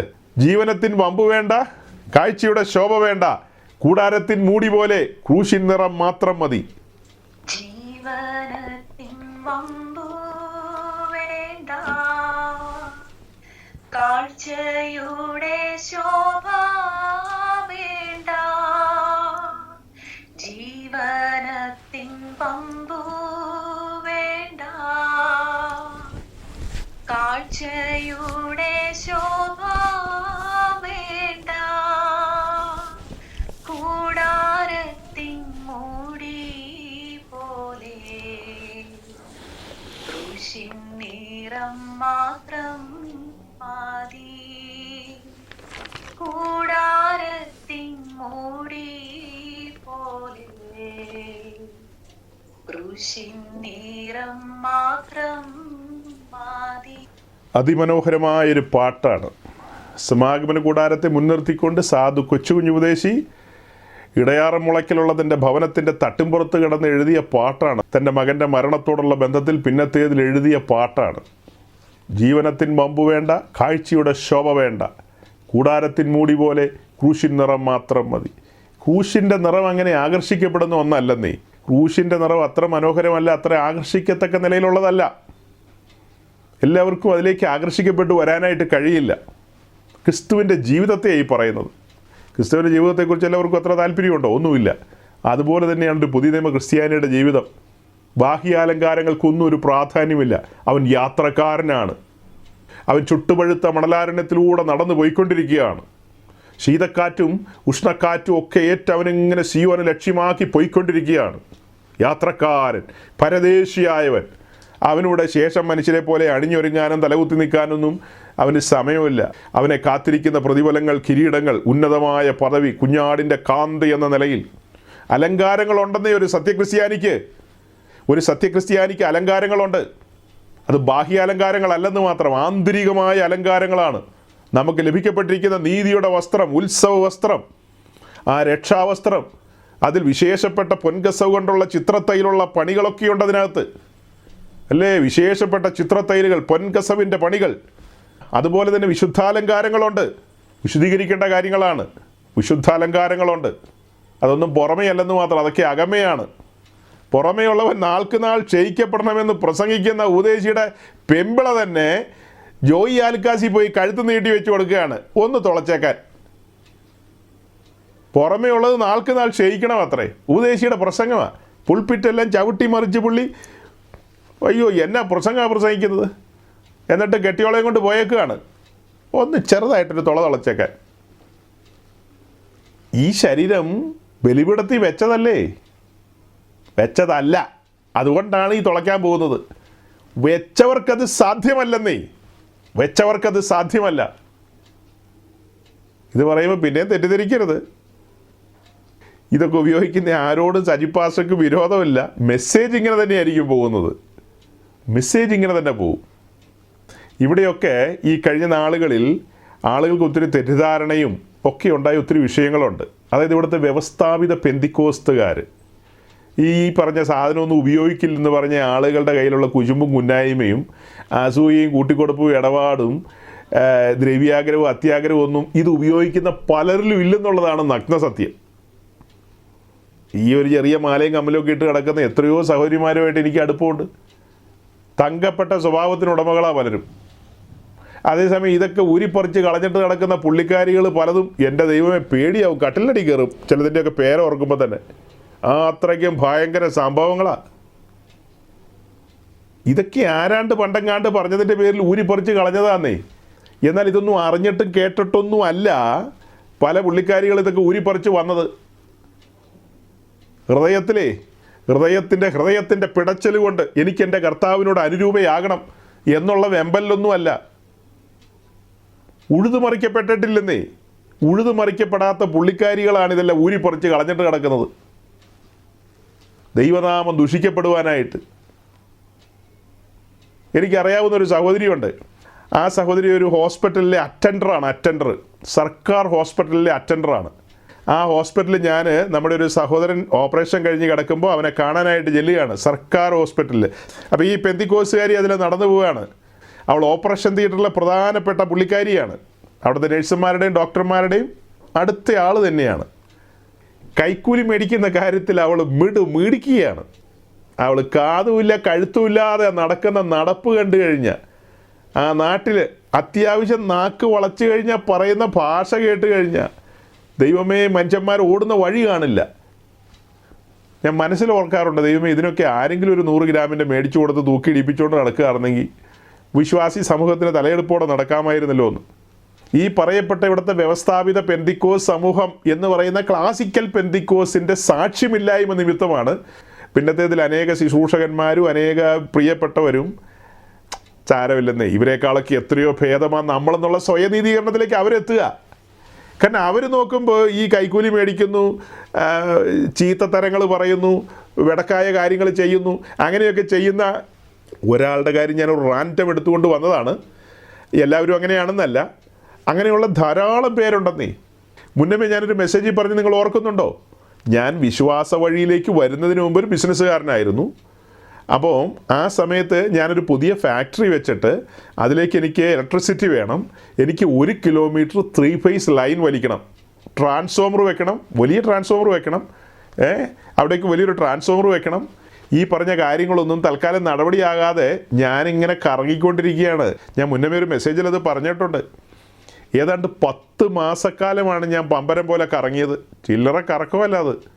അപ്പോൾ കേരള സ്റ്റേറ്റ് ഇലക്ട്രിസിറ്റി ബോർഡ് എന്നോട് കരുണ കാണിച്ചില്ല. ആ ഫാക്ടറി ഇരിക്കുന്ന ആ ജില്ലയിലെ എക്സിക്യൂട്ടീവ് എഞ്ചിനീയർ ഇൻസ്പെക്ഷന് വരികയാണ്. ഇൻസ്പെക്ഷന് വരുമ്പോൾ KC ബോർഡിലെ ഒരാൾ എന്നോട് സൂചിപ്പിച്ചു, പുള്ളി ഒരു കത്തോലിക്കനാ, എടാ ആ പുള്ളി ഒരു പെന്തിക്കോസാണ്, നീ വേണ്ട രീതിയിൽ കൈകാര്യം ചെയ്യണം കേട്ടോ, കൈകാര്യം ചെയ്താലാണ് പുള്ളി ഭയങ്കര ചില്ലറയുടെ ആശാനാണ് എന്നൊക്കെ എന്നോട് പറഞ്ഞിരുന്നു. പുള്ളി വലിയ ചില്ലറയുടെ ആശാനാണെന്നൊക്കെ എന്നോട് പറഞ്ഞിരുന്നു. ഈ പുള്ളിക്കാരൻ വന്നു, ഇൻസ്പെക്ഷനും കാര്യങ്ങളൊക്കെ കഴിഞ്ഞു. എന്നിട്ട് അവിടെ ഒരു ബാർ ഹോട്ടലിലാണ് ഞാൻ ഉച്ചയ്ക്ക് ഫുഡ് കൊടുക്കാനായിട്ട് കൊണ്ടുപോകുന്നത്. ഞാൻ പുള്ളിയോട് പറഞ്ഞു, സാർ നമുക്ക് അകത്തേക്ക് കയറാമെന്ന് പറയുമ്പോൾ, ഞാനത് വിശ്വാസിയൊന്നുമല്ല, നമ്മൾ വെള്ളമൊക്കെ അടിക്കുന്ന കാലമാണ്, നമുക്ക് അകത്തേക്ക് പോയിരുന്നു വിശാലമായി നമുക്ക് കഴിക്കാം സാർ എന്ന് പറഞ്ഞു. അപ്പോൾ പുള്ളി പറഞ്ഞു ഞാൻ വരില്ലെന്ന് പറഞ്ഞു. അപ്പോൾ അതിൻ്റെ തൊട്ട് ചേർന്നുള്ള റെസ്റ്റോറൻറ്റിൽ ഇരിക്കാമെന്ന് പറഞ്ഞു. അപ്പോൾ റെസ്റ്റോറൻറ്റിൽ ഇരിക്കുമ്പോൾ ഞാൻ വിചാരിച്ചു, റെസ്റ്റോറൻറ്റിൽ ഇതൊക്കെ എങ്ങനെ പുള്ളിയോട് പറയും, നമുക്കെന്നാൽ അതിൻ്റെ റൂമിലിരിക്കാമെന്ന് പറഞ്ഞു.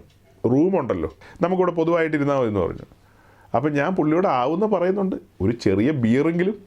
പുള്ളി കടുപ്പിച്ചാൽ നോക്കുന്നു, ഒന്നും വേണ്ടെന്നാണ് പറയുന്നത്. ഇയാൾ മുടിഞ്ഞ പെന്തിക്കോസാന്ന് എനിക്കറിയില്ലല്ലോ, അതും IPC ആണെന്നൊന്നും എനിക്കറിയില്ലല്ലോ. എനിക്ക് IPC എന്നെ PC എന്നെ ഒരു കുന്തം എനിക്കറിയില്ല. ആകെ അറിയാവുന്ന ഉദ്ദേശിന്ന് മാത്രമേ ഉള്ളൂ. എനിക്കറിയാവുന്ന ഒരു ഭാഷ ഇത്രേ ഉള്ളൂ, എല്ലാ ഉദ്ദേശിമാരെന്നുള്ളതാണ്. പെന്തിക്കോസ് എന്നുള്ളതും അറിയാം, ഉപദേശി എന്നുള്ളതും അറിയാം. അപ്പോൾ അങ്ങനെ പറഞ്ഞ് പുള്ളിയോട് ഞാൻ എന്നാൽ സോഡയെങ്കിലും കുടിക്കുന്നൊക്കെ പറഞ്ഞ് ചാപ്പാടൊക്കെ കഴിച്ച് ഞാനൊരു ചെറിയ കൈമടക്ക് കൊടുത്തു പുള്ളിക്ക്. എൻ്റെ വിചാരം അതിൽ പുള്ളി തൃപ്തിപ്പെടുമെന്നാണ്.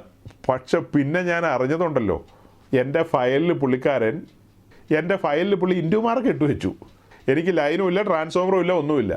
പിന്നീട് ഞാൻ അറിഞ്ഞ ഒരു കാര്യമെന്ന് പറയുന്നത്, ഞാൻ കൊടുത്തത് കുറഞ്ഞു പോയി, ആ കാരണത്താലാണ് പുള്ളി ഫയൽ ക്ലോസ് ചെയ്തതെന്ന്. ഞാൻ കൊടുത്ത ചില്ലറയെ, ഇത് ആരുടെ കാര്യമാണ് പറയുന്നത്? മാലയും കമ്മലൊന്നും ഉപയോഗിക്കാത്തൊരു പെന്തിക്കോസുകാരൻ്റെ കാര്യമാണ് ഞാനീ പറഞ്ഞത്. ഞാനോ അന്നൊരു പെന്തിക്കോസുകാരനല്ല, ഞാൻ വെറും ജഡമയനായിട്ട് ജീവിക്കുന്ന മനുഷ്യൻ. ഞാനാണോ ജഡമയൻ, അങ്ങേരാണോ ജഡമയൻ എന്ന് എനിക്കിപ്പോൾ സംശയമുണ്ട്. ഞാൻ പിന്നെ ഒരു മര്യാദക്കാരൻ, ആദിത്യ മര്യാദയുള്ള ആളാണ്. ഇതൊക്കെ കഴിക്ക് സാറേ, കുടിക്ക് സാറേ എന്നൊക്കെ ഞാൻ പറഞ്ഞല്ലോ. പക്ഷെ ഞാൻ കൊടുത്ത കൈമടക്ക് കുറഞ്ഞു പോയതിൻ്റെ പേരിൽ ഫയൽ മടക്കി കളഞ്ഞു. എൻ്റെ കാര്യം നടപടിയാകാതെ പോയി. അപ്പോൾ എന്താ സൗകര്യങ്ങൾ ഞാൻ പറഞ്ഞു വരുന്നത്, സാക്ഷ്യമില്ലാത്ത ആളുകളെ കണ്ടിട്ട് മറ്റനേകർ ഈ വിശ്വാസ വഴി വന്നിട്ട് അവർ ഈ ഒരു സമർപ്പണ അനുഭവത്തിലേക്കും ആഴമേറിയ ക്രിസ്തീയ ജീവിതത്തിലേക്കും അവർ കടന്നു വന്നില്ല. അവരവരുടെ വഴിയിൽ, അവരുടെ ബുദ്ധിയിൽ, സ്വയനീതീകരണത്തിൽ അങ്ങനെ പോയി. ഈ പുള്ളിയേക്കാളും ഞാൻ എത്രയോ കേമെന്നാണ് അവർ ചിന്തിക്കുന്നത്. ഞാൻ ആദ്യം പറഞ്ഞ അറ്റൻഡർ പുള്ളിക്കാരിയില്ലേ, അവളേക്കാളും ഞാൻ ആദ്യം പറഞ്ഞ അറ്റൻഡർ ലീലാമയേക്കാളും ഞാൻ എത്രയോ കേമെന്നാണ് പല സൗരന്മാരും ചിന്തിക്കുന്നത്. അവർ സ്വയം അങ്ങ് നീതീകരിക്കുകയാണ്, സ്വയം അങ്ങ് ചിന്തിക്കുക. അപ്പോൾ വേറൊരു ചോദ്യം വരാം, യൂറോപ്പിലും അമേരിക്കയിലും ലോകത്തിലുള്ള സായിപ്പ്മാരൊക്കെ ഇങ്ങനെയുള്ളവരാണോ എന്ന് ചോദിച്ചാൽ അവരുടെ ഇടയിലൊക്കെ ഈ ബോധ്യമുള്ളവരുണ്ട്. എനിക്കറിയാമെന്നേ, അങ്ങനെ ബോധ്യമുള്ള ആളുകളുണ്ട്, അങ്ങനെ ആ ഒരു സമർപ്പണത്തിൽ ജീവിക്കുന്ന ആളുകളുണ്ട്. കോടാനുകോടിയൊന്നുമില്ല, ഉണ്ട്. പിന്നെ ഓർക്കണം, അവിടെ ഒന്നും ജീവിതം പോലെയല്ല ഇന്ത്യക്കാരൻ്റെ ജീവിതം. ഇന്ത്യക്കാരൻ ഈ വിഷയത്തിൽ ഭ്രാന്താണ്. നമ്മുടെ സൗത്ത് ഇന്ത്യയിലുള്ള, വിശേഷിച്ച് മലയാളക്കരയിലുള്ള സ്ത്രീ പുരുഷന്മാരൊക്കെ ഈ കാര്യത്തിൽ ഇതവരുടെ ഒരു ജീവിതത്തിൻ്റെ ഭാഗമാണ്. ഇതെങ്ങാനും 10 മിനിറ്റ് ഊരി വെച്ചാൽ എനിക്ക് തോന്നുന്നത് അത് ഉപയോഗിക്കുന്ന ആ സ്ത്രീകൾക്കൊക്കെ ഹാർട്ട് അറ്റാക്ക് ഉണ്ടാകുമെന്ന് സംശയമാണ്. ഊരി വെച്ച് കഴിഞ്ഞാൽ ചിലപ്പോൾ അങ്ങനെ ഉണ്ടാകാം. 2 മിനിറ്റ് 3 മിനിറ്റ് നേരത്തേക്കല്ലോ വല്ല കഴുകാനൊക്കെ വേണേൽ ഊരി വയ്ക്കാം. അതല്ലാതെ കുറച്ച് അധികം നേരം ഊരി വെച്ച് കഴിഞ്ഞാൽ ചിലപ്പോൾ ഹൃദയം സ്തംഭിച്ചു പോകും. കാരണം അത് ഊരി വെക്കുകയല്ലേ. ഊരി വെച്ച് കഴിഞ്ഞാൽ അങ്ങനെയൊക്കെ സംഭവിക്കാതിരിക്കാം. എനിവേ പറഞ്ഞു വരുന്നത് നമ്മുടെ നാട്ടിലെ ആളുകൾക്ക് ഇതൊക്കെ ഒരു ക്രൈസാണ്. അതുകൊണ്ട് നാട് ഓടുമ്പോൾ നടുവേ ഓടണമെന്നില്ല. നമ്മളെല്ലാവരും ജീവിക്കുന്ന പോലെ ജീവിക്കേണ്ട ആവശ്യമില്ല. മുന്നമേ പറഞ്ഞിട്ടുള്ളൊരു കാര്യം ഒന്നുകൂടെ പറയാം. ഈ സംഭവങ്ങളെക്കുറിച്ച് നമ്മൾ പഠിക്കുമ്പോൾ, ഈ കാര്യങ്ങളെക്കുറിച്ചൊക്കെ നമ്മൾ പഠിക്കുമ്പോൾ ആദ്യത്തെ വെഡ്ഡിങ് റിങ് ഇട്ടത് മിസ്രൈമിലാണ്, അഥവാ ഈജിപ്തിലാണ്. ഈജിപ്തിലെ ആദ്യത്തെ വെഡ്ഡിങ് റിങ് എന്ന് പറയുന്നത് കട്ടിയായ ഒരു പുല്ലിങ്ങനെ മെടഞ്ഞ് അതാണ് ആദ്യമായിട്ട് വിവാഹമോതിരം എന്നുള്ള നിലയിൽ ഇട്ടത്. പിന്നെ മരം കൊണ്ട്, പിന്നെ ചെമ്പ്, ഇരുമ്പ് എന്നുള്ള നിലയിലേക്ക് വന്ന് പിന്നെ വെള്ളിയായി, പിന്നെ അതങ്ങനെ സ്വർണ്ണമായി. അതൊക്കെ കാലാന്തരത്തിൽ പരിണമിച്ചു വന്നതാണ്. അങ്ങനെ തുടക്ക സമയത്ത്, അതായത് ക്രിസ്തുവിന് എത്രയോ 1000 വർഷം പുറകിലത്തെ കാര്യം ഞാൻ ഈ പറയുന്നതെന്നറിയാമോ? നിങ്ങൾക്ക് ഗൂഗിളിൽ സെർച്ച് ചെയ്ത് അതൊക്കെ കണ്ടുപിടിക്കാം. അങ്ങനെ ഈ സംസ്കാരം പിന്നീട് എക്സ്പോർട്ട് ചെയ്ത് പോയത് സ്പെയിനിലേക്കും ഇറ്റലിയിലേക്കുമാണ്. യൂറോപ്പിലെ സ്പെയിനിലേക്കും ഇറ്റലിയിലേക്കും.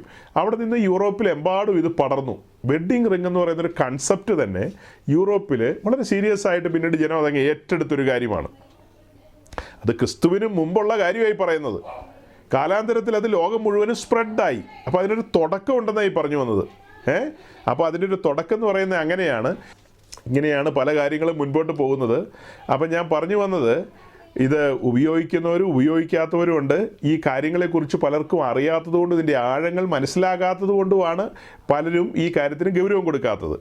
ഇനി ഒരു കാര്യം കൂടെ ഉള്ളത്, നമ്മൾ ജീവിക്കുന്ന ഈ സൗത്ത് ഇന്ത്യയിൽ, വിശേഷിച്ച് മലയാളക്കരയിൽ ഇങ്ങനെയുള്ള കാര്യങ്ങളെക്കുറിച്ച് ആഴമേറിയ വെളിപ്പാടുകളും ബോധ്യങ്ങളും ഒക്കെ കൊടുത്തിട്ടുള്ള ധാരാളം മനുഷ്യർ, ധാരാളം ശുശ്രൂഷകരൊക്കെ ഉള്ള നാടാണ്. വെള്ളക്കാരുടെ ഇടയിൽ എല്ലായിടത്തും ഈ വെളിപ്പാടും ഈ ബോധ്യങ്ങളും എല്ലാവർക്കും ഉണ്ടോ എന്ന് ചോദിച്ചാൽ നമുക്കറിയില്ല. എല്ലാ ഏരിയയിലും അവർക്ക് ഈ കാര്യങ്ങളെക്കുറിച്ച് വലിയ ഗ്രാഹ്യം ചിലപ്പോൾ കിട്ടിയിട്ടുണ്ടാകില്ല. പക്ഷെ നമ്മുടെ നാട്ടിൽ ഈ കാര്യത്തെക്കുറിച്ച് ഗ്രാഹ്യമുള്ളവരും ബോധ്യമുള്ളവരും ഉണ്ട്. ഇപ്പോൾ 2-3 ആഴ്ചയായിട്ട് നമ്മൾ തന്നെ ഇവിടെ ഇത്രയും പറയുന്നില്ലേ. അപ്പോൾ നമ്മളുമായിട്ട് ഏറ്റവും അടുപ്പവും പരിചയമുള്ള ആളുകളെ സംബന്ധിച്ച് അവരിതൊക്കെ കേൾക്കുമ്പോൾ എന്ത് ചെയ്യണം? ദൈവസന്നിധിയിൽ ആരായണം. നമ്മളിത് പറയുന്നത് കേട്ടിട്ട് ചാടിക്കയറി ഊരിപ്പറിച്ചൊന്നും കളഞ്ഞേക്കരുത്. ദൈവസന്നിധിയിൽ ഇരുന്ന് ആരാഞ്ഞ് നോക്കുക, പ്രാർത്ഥിക്കുക, ഈ പറയുന്നതിലല്ലോ കാമ്പും കഴമ്പും ഉണ്ടോ എന്ന് ചിന്തിക്കുക. അതിനകത്ത് കാമ്പും കഴമ്പൊന്നും ഇല്ലെന്ന് തോന്നിക്കഴിഞ്ഞാൽ ഈ വിട്ട് കളഞ്ഞേക്കുക. ഈ പ്രസംഗം തന്നെ എടുത്ത് നിങ്ങൾ ഡസ്റ്റ്ബിന്നിലേക്ക് ഇട്ടോ, ഒരു കുഴപ്പമില്ല. അല്ല, കേട്ട കാര്യത്തിൽ ഗൗരവം ഉണ്ടെന്ന് തോന്നുകയാണെങ്കിൽ ദൈവസന്നിധിയിലിരുന്ന് ആ ഒരു ഗൗരവത്തിലേക്ക് വരാനായിട്ട് ഉത്സാഹിക്കുക. ഇപ്പം നമ്മൾ ഒരു പാട്ട് പാടിയില്ലേ, ആ പാട്ടിലൂടെ നമ്മൾ എന്താ കേട്ടത്? ബാഹ്യ അലങ്കാരങ്ങൾക്കൊന്നും ഒരു പ്രസക്തിയില്ല, അതിനല്ല ഗൗരവം എന്നുള്ളതാണ് നമ്മൾ കേട്ടത്. കുറച്ച് കാര്യങ്ങളും കൂടെ പറയാൻ നോട്ട് ചെയ്ത് വെച്ചിരുന്നു. എന്നാലും ഞാൻ ഒരു കാര്യം കൂടെ പറഞ്ഞങ്ങ് അവസാനിപ്പിച്ചേക്കാം. അതായത് ലേവ്യ പുസ്തകം 2-ാം അധ്യായത്തിൻ്റെ 14-ാം വാക്യം നമുക്കൊന്ന് വായിക്കാം. ലേവ്യ പുസ്തകം 2-ാം അധ്യായത്തിൻ്റെ 14-ാം വാക്യം. അതായത് ആഭരണധാരണവുമായി ബന്ധപ്പെട്ടുള്ള വിശദമായ ഒരു പ്രസംഗമോ പഠനമൊന്നും അല്ല ഇത് സന്ദർഭവശാൽ ഈ കാര്യങ്ങളെയൊക്കെ അവഹേളിക്കുകയും പുച്ഛിക്കുകയും ചെയ്യുന്ന ഒരു ഉപദേശിക്ക് ഒരു മറുപടി എന്നോണം നമ്മളങ്ങ് പറഞ്ഞു പോകുന്നതാണ്. അത് മറ്റനേകർക്ക് പ്രയോജനപ്പെടാൻ വേണ്ടിയിട്ടും കൂടെ അങ്ങനെ ഈ കാര്യങ്ങളെ അവതരിപ്പിക്കുന്നു. ലേവ്യ പുസ്തകം 2:14. നിന്റെ ആദ്യഫലങ്ങളുടെ ഭോജനയാഗം യഹോവയ്ക്ക് കഴിക്കുന്നുവെങ്കിൽ കതിർ ചുട്ട് ഉതിർത്ത മണികൾ ആദ്യഫലങ്ങളുടെ ഭോജനയാഗമായി അർപ്പിക്കണം. ഇവിടെ ലേവ്യ പുസ്തകം 2-ാം അധ്യായത്തിൻ്റെ 14-ാം വാക്യത്തിൽ നമ്മൾ വായിച്ചത്, നിന്റെ ആദ്യഫലങ്ങളുടെ ഭോജനയാഗം യഹോവയ്ക്ക് കഴിക്കുന്നു എങ്കിൽ കതിർ ചുട്ടുതിർത്ത മണികൾ ആദ്യഫലങ്ങളുടെ ഭോജനയാഗമായി അർപ്പിക്കണം. ലേവ്യ പുസ്തകം 2-ാം അധ്യായത്തിലേക്ക് വരുമ്പോൾ ഭോജനയാഗത്തെക്കുറിച്ചാണ് പറയുന്നത്. ഭോജനയാഗത്തെക്കുറിച്ച് പറയുമ്പോൾ ആദ്യത്തെ 2 പാരഗ്രാഫിലും വിശദമായ പല കാര്യങ്ങളും പറഞ്ഞു വരികയാണ്. അത് പറഞ്ഞിട്ട് അവസാനത്തെ പാരഗ്രാഫിലേക്ക് വരുമ്പോൾ നിന്റെ ആദ്യഫലങ്ങളുടെ ഭോജനയാഗം, അതായത് ഇസ്രായേൽ അവരുടെ വയലിൽ നിന്ന് കൊയ്തു കൊണ്ടുവരുന്ന ആദ്യ ഫലത്തെ ഒരു ഭോജനയാഗം എന്ന നിലയിലും അർപ്പിക്കാം.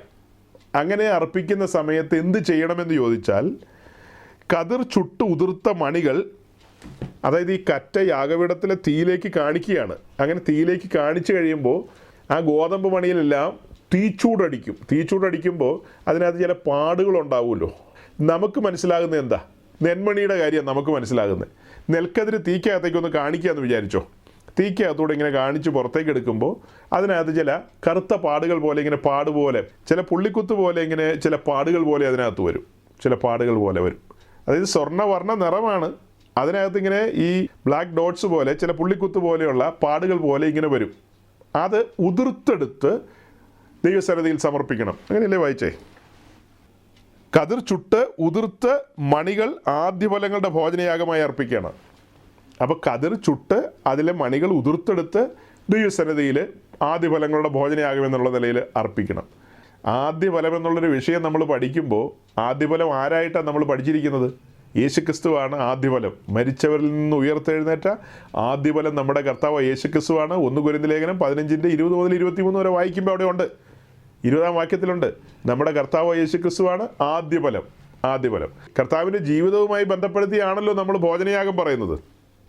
തൻ്റെ ജീവിതവുമായി ബന്ധപ്പെടുത്തിയാണ് പറയുന്നത്. താൻ അനുഭവിച്ചതും കടന്നുപോയതുമായ വഴികളെല്ലാം ഉണ്ട് അതിനകത്ത്.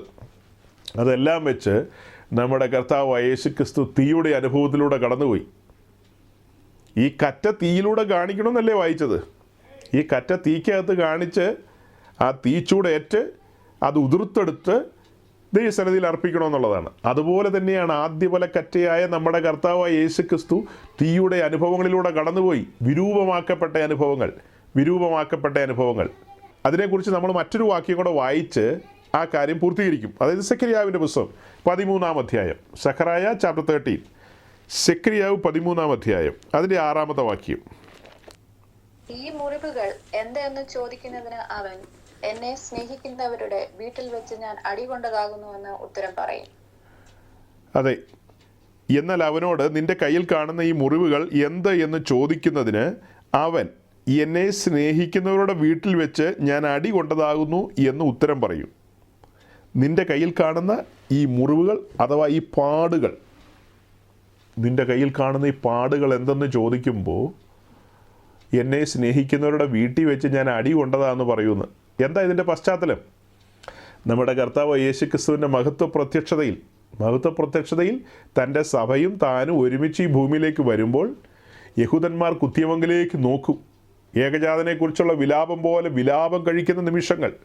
പിന്നത്തേതിൽ അവരോട് സംസാരിക്കുന്ന ഭാഗമാണ് സെക്കരിയാവ് 13-ൽ ഈ വായിച്ച ഭാഗം. അവർ ചോദിക്കും, ഈ കയ്യിലെ ഈ പാടുകൾ എന്താണ്? വിലാപ്പുറത്തെ ആ തുളയെന്താണ്? ഈ കയ്യിലെ തുളയെന്താണ്? ഇതെന്താണെന്നൊക്കെ ചോദിക്കുമല്ലോ. അതുപോലെ ശരീരത്തിൽ ആ വടുക്കളൊക്കെ ഉണ്ടാകും. എന്ന് വെച്ചാൽ തേജസ്കരിക്കപ്പെട്ട ശരീരമല്ലേന്ന് ചോദിച്ചാൽ അതെ, തേജസ്കരിക്കപ്പെട്ട ശരീരത്തിൽ തന്നെ യഹൂദന്മാർക്ക് വേണ്ടി ഈ കാര്യങ്ങളെല്ലാം അങ്ങനെ തന്നെ വെച്ചിട്ടുണ്ടാകും. അപ്പോൾ അങ്ങനെ അവർ ചോദിക്കുമ്പോഴാണ് പറയുന്നത്, എന്നെ സ്നേഹിക്കുന്നവരുടെ ഭവനത്തിൽ വെച്ച്, അതായത് അവർ തന്നെ അടിച്ചതാണെന്നുള്ളതാണ് പറഞ്ഞു വരുന്നത്. ആ ശരീരത്തിലെ ആ മുറിവുകൾ, ആ പാടുകൾ, അതെല്ലാമാണ് ഇവിടെ നമ്മൾ കാണുന്നത്. പറഞ്ഞു വരുന്നതിൻ്റെ സാരം എന്താ? നമ്മുടെ കർത്താവ് ആദ്യഫലം എന്ന നിലയിൽ ആ സമർപ്പിതനായിരുന്നു. തീയുടെ അനുഭവത്തിലൂടെ കടന്നുപോയി. അതെല്ലാം വെച്ചിട്ടാണ് യെശയ്യാവ് പറയുന്നത്, അവനെ കണ്ടാൽ രൂപഗുണമില്ല, കോമളത്വമില്ല, കണ്ടാൽ ആഗ്രഹിക്കത്തക്ക സൗന്ദര്യവുമില്ല എന്ന് പറയുന്നത് ക്രൂശിൽ കിടക്കുമ്പോഴുള്ള അവസ്ഥയല്ലേന്ന് പലരും ചോദിച്ചിട്ടുണ്ട് എന്നോട്. അതിനെക്കുറിച്ചുള്ള വിശദമായ പഠനം നമ്മുടെ സൺഡേ മീറ്റിങ്ങിൽ അടുത്ത ദിവസത്തെയോ അതിൻ്റെ പിന്നത്തെ ആഴ്ചയിലെയോ മെസ്സേജുകളിൽ ആ കാര്യങ്ങൾ വിശദമായി വരുന്നുണ്ട്. അപ്പോൾ അവിടെ കേൾക്കുക. ഇവിടെ ഞാൻ അതിനെക്കുറിച്ചൊന്നും പറയുന്നില്ല. അപ്പോൾ നമ്മുടെ കർത്താവ് യേശുക്രിസ്തു ഈ പറയപ്പെട്ട അനുഭവങ്ങളിലൂടെയൊക്കെ കടന്നുപോയവനാണ്. ആ ക്രിസ്തുവിനോട് അനുരൂപരാകുവാനായിട്ട് വന്നവരാണ് നാം. അവൻ്റെ മരണത്തോട് ഏകീഭവിക്കുവാനായിട്ട് വന്നവരാണ്. അവൻ്റെ കാൽച്ചുവടുകൾ പിന്തുടരുവാൻ വന്നവരാണ് നാം. അപ്പോൾ അതുകൊണ്ട് നാം ആ സമർപ്പണത്തിലായിരിക്കണം. ആ സമർപ്പണാനുഭവത്തിലൂടെ മുൻപോട്ട് പോകുമ്പോൾ ഈ പറയപ്പെട്ട ബാഹ്യാലങ്കാരങ്ങൾക്കോ മറ്റു കാര്യങ്ങൾക്കോ ഒന്നും ഒരു പ്രാധാന്യമില്ല. ഇനി അഥവാ ആരെങ്കിലും അങ്ങനെയൊക്കെ ഉപയോഗിക്കുന്ന ആരെങ്കിലും നമ്മളെ കേൾക്കുന്നുണ്ടെങ്കിൽ അതിൻ്റെ പേരിൽ നിങ്ങൾ നരകത്തിൽ പോകുന്നോ പാതാളത്തിലെത്തുന്നോ ഒന്നും ഈ പ്രസംഗം കൊണ്ട് നിങ്ങൾ വായിച്ചെടുക്കണ്ട. അതൊന്നുമല്ല പറയുന്നതിൻ്റെ സാരം. എന്തുകൊണ്ട് പിന്നെ സജി പാസ്റ്റർ ഇങ്ങനെയൊക്കെ പറയുന്നു എന്ന് ചോദിച്ചാൽ, എൻ്റെ കേൾവിക്കാരായ പ്രിയപ്പെട്ടവരിൽ ഏറിയ പങ്കാളുകളും വില കൊടുത്ത് ക്രിസ്തീയ ജീവിതം നയിക്കുന്നവരാണ്. അതുകൊണ്ട് ക്രിസ്തീയ ജീവിതത്തിൻ്റെ ആഴങ്ങളും അതിൻ്റെ ഗൗരവങ്ങളും എനിക്ക് അവരോട് പറയേണ്ടതുണ്ട്. മോശം ഇസ്രായേലിലെ തൽക്കാല ഭോഗങ്ങളെക്കാളും ദൈവജനത്തോടുകൂടെ കഷ്ടം സഹിക്കുന്ന തിരഞ്ഞെടുത്ത് നമ്മൾ വായിക്കുമ്പോൾ ഞാനിപ്പോൾ എന്നെ കേട്ടുകൊണ്ടിരിക്കുന്ന ആളുകളോട് പറയുന്നത്, നമ്മൾ വില കൊടുത്ത് വന്ന മനുഷ്യരാണ്. നമ്മളെ സംബന്ധിച്ച് ഇതിനൊന്നും ഒരു പ്രാധാന്യമില്ല, യാതൊരു പ്രാധാന്യമില്ല. നമ്മുടെ സഹോദരിമാരൊന്നും കാതുകുത്താനൊന്നും പോകുന്നവരല്ല. അവർക്ക് അതിനോടൊക്കെയുള്ള കമ്പം പോയവരാണ്. കമ്പവും ഇമ്പവും ഒക്കെ ഉണ്ടല്ലോ, അതൊക്കെ പോയ മനുഷ്യരാണ്. അത്തരക്കാരോടാണ് ഞാനിത് പറയുന്നത്. പിന്നെ കേൾക്കുന്ന ആരെങ്കിലും ഈ മെസ്സേജൊക്കെ പ്രയോജനപ്പെടുമെങ്കിൽ നിങ്ങൾക്കും വേണമെങ്കിൽ അങ്ങനെ ഒരു സമർപ്പണാനുഭവത്തിലേക്ക് വരാം. നിങ്ങളെ കാണുന്നവർ ക്രിസ്തുവിനെ കാണുന്നൊരവസ്ഥ വെളിപ്പെടട്ടെ. നിങ്ങളെ തന്നെ കാണിക്കുന്ന അവസ്ഥയുണ്ടല്ലോ, എന്നെ കണ്ടോ എന്നുള്ള നിലയിൽ ഈ ഷോക്കേസിലൊരു ഡിസ്പ്ലേ ഐറ്റം എന്നുള്ള നിലയിലാണ് പല പെന്തിക്കോസുകാരും തങ്ങളെ തന്നെ ഡിസ്പ്ലേ ഐറ്റമായിട്ട് കൊണ്ടു നടക്കുന്നത്. അങ്ങനെ ഡിസ്പ്ലേ ഐറ്റമായിട്ട് കൊണ്ടു നടന്നു പറഞ്ഞ് വലിയ കുഴപ്പമൊന്നുമില്ല. നമ്മൾ കുറച്ചും കൂടെ ഉയർന്നൊരു തലത്തിൽ അങ്ങ് പറയുന്നതേ ഉള്ളൂ. ആ ഒരു തലത്തിലേക്ക് വരാൻ ആഗ്രഹിക്കുന്നവരുണ്ടെങ്കിൽ അങ്ങനെ വരട്ടെ, അല്ലാത്തവർ അങ്ങനെയും പോകട്ടെ. നമുക്ക് എന്തും തിരഞ്ഞെടുക്കാനുള്ള സ്വാതന്ത്ര്യമുണ്ട്. ആരുടെ സ്വാതന്ത്ര്യത്തിൽ ഞാൻ കൈകടത്തുന്നില്ല, ഒന്നും അടിച്ചേൽപ്പിക്കുന്നുമില്ല. അടിച്ചേൽപ്പിക്കുന്നുണ്ടോ? ഇതൊക്കെ കേട്ടിട്ട് അങ്ങനെ തോന്നിയോ? ഒരിക്കലുമില്ല. നിങ്ങൾ പോകുന്ന ആ ബലത്തോടെ തന്നെ നിങ്ങൾ പോവുക, നിങ്ങൾ പോകുന്ന ഈ ബലത്തോടെ നിങ്ങളും പോവുക, അത്ര തന്നെ. രണ്ട് കൂട്ടരും അങ്ങനെ അങ്ങ് പൊക്കോ, ഒരു കുഴപ്പമില്ല. പിന്നെ ഇതിനിടയിൽ ഇത് എല്ലാം കൂടി ഒന്ന് തട്ടിക്കഴിച്ച് നോക്കാൻ പ്ലാനും പദ്ധതിയുള്ള ആരെങ്കിലും ഉണ്ട്, നിങ്ങൾ അങ്ങനെ നോക്കിക്കോ, ഒരു കുഴപ്പമില്ലെന്നേ. അപ്പോൾ നിങ്ങൾക്ക് രണ്ടു കൂട്ടർക്കും ഈ പറഞ്ഞ നിലയിലൊക്കെ മുൻപോട്ട് പോകാം. അതിനിടയിൽ സീരിയസ് ആയിട്ട് ചിന്തിക്കുകയും സമർപ്പണാനുഭവത്തിലേക്കൊക്കെ വരിക, പ്ലാനും പദ്ധതിയുള്ളവർ അങ്ങനെയും വരിക, അത്ര തന്നെ. അപ്പം ഇതിനേക്കാളെല്ലാം ഉപരിയായിട്ട് നിങ്ങളുടെ മുമ്പിൽ ക്രൂശ് വെളിപ്പെടുത്തി സഹോദരങ്ങൾ വളരെ ഗൗരവമായിട്ട് ആ കാര്യങ്ങളെ മനസ്സിലാക്കുക. ഭയാനകമായ ന്യായവിധിയിൽ നിന്ന് തെറ്റിയൊഴിഞ്ഞവരാണ് നാം നമുക്കായിട്ട് ജീവിക്കേണ്ടവരല്ല, സമർപ്പിക്കപ്പെട്ടവരാണ് നമ്മൾ. സമർപ്പിക്കപ്പെട്ടു എന്ന് പറഞ്ഞാൽ ദേഹം ദേഹി ആത്മാവിൽ സമ്പൂർണ്ണ സമർപ്പണമാണ്. ആ സമ്പൂർണ്ണ സമർപ്പണത്തിൽ ഈ ലോകത്തിന് അനുരൂപരാകാതെ ദൈവഹിതം എന്തെന്ന് തിരിച്ചറിഞ്ഞുകൊണ്ട് ഇപ്പം നമ്മൾ പാടിയതുപോലെയും കേട്ടതുപോലെയും ഒക്കെ ആ ഒരു ഗൗരവമായ സമർപ്പണത്തിലേക്ക് വരുവാൻ സ്വർഗത്തിലെ ദൈവം നിങ്ങൾക്ക് ഇടയാക്കട്ടെ എന്ന് പറഞ്ഞുകൊണ്ട് ഞാൻ വാക്കുകളെ ചുരുക്കുന്നു. ദൈവം നിങ്ങളെ അനുഗ്രഹിക്കട്ടെ. Thank you.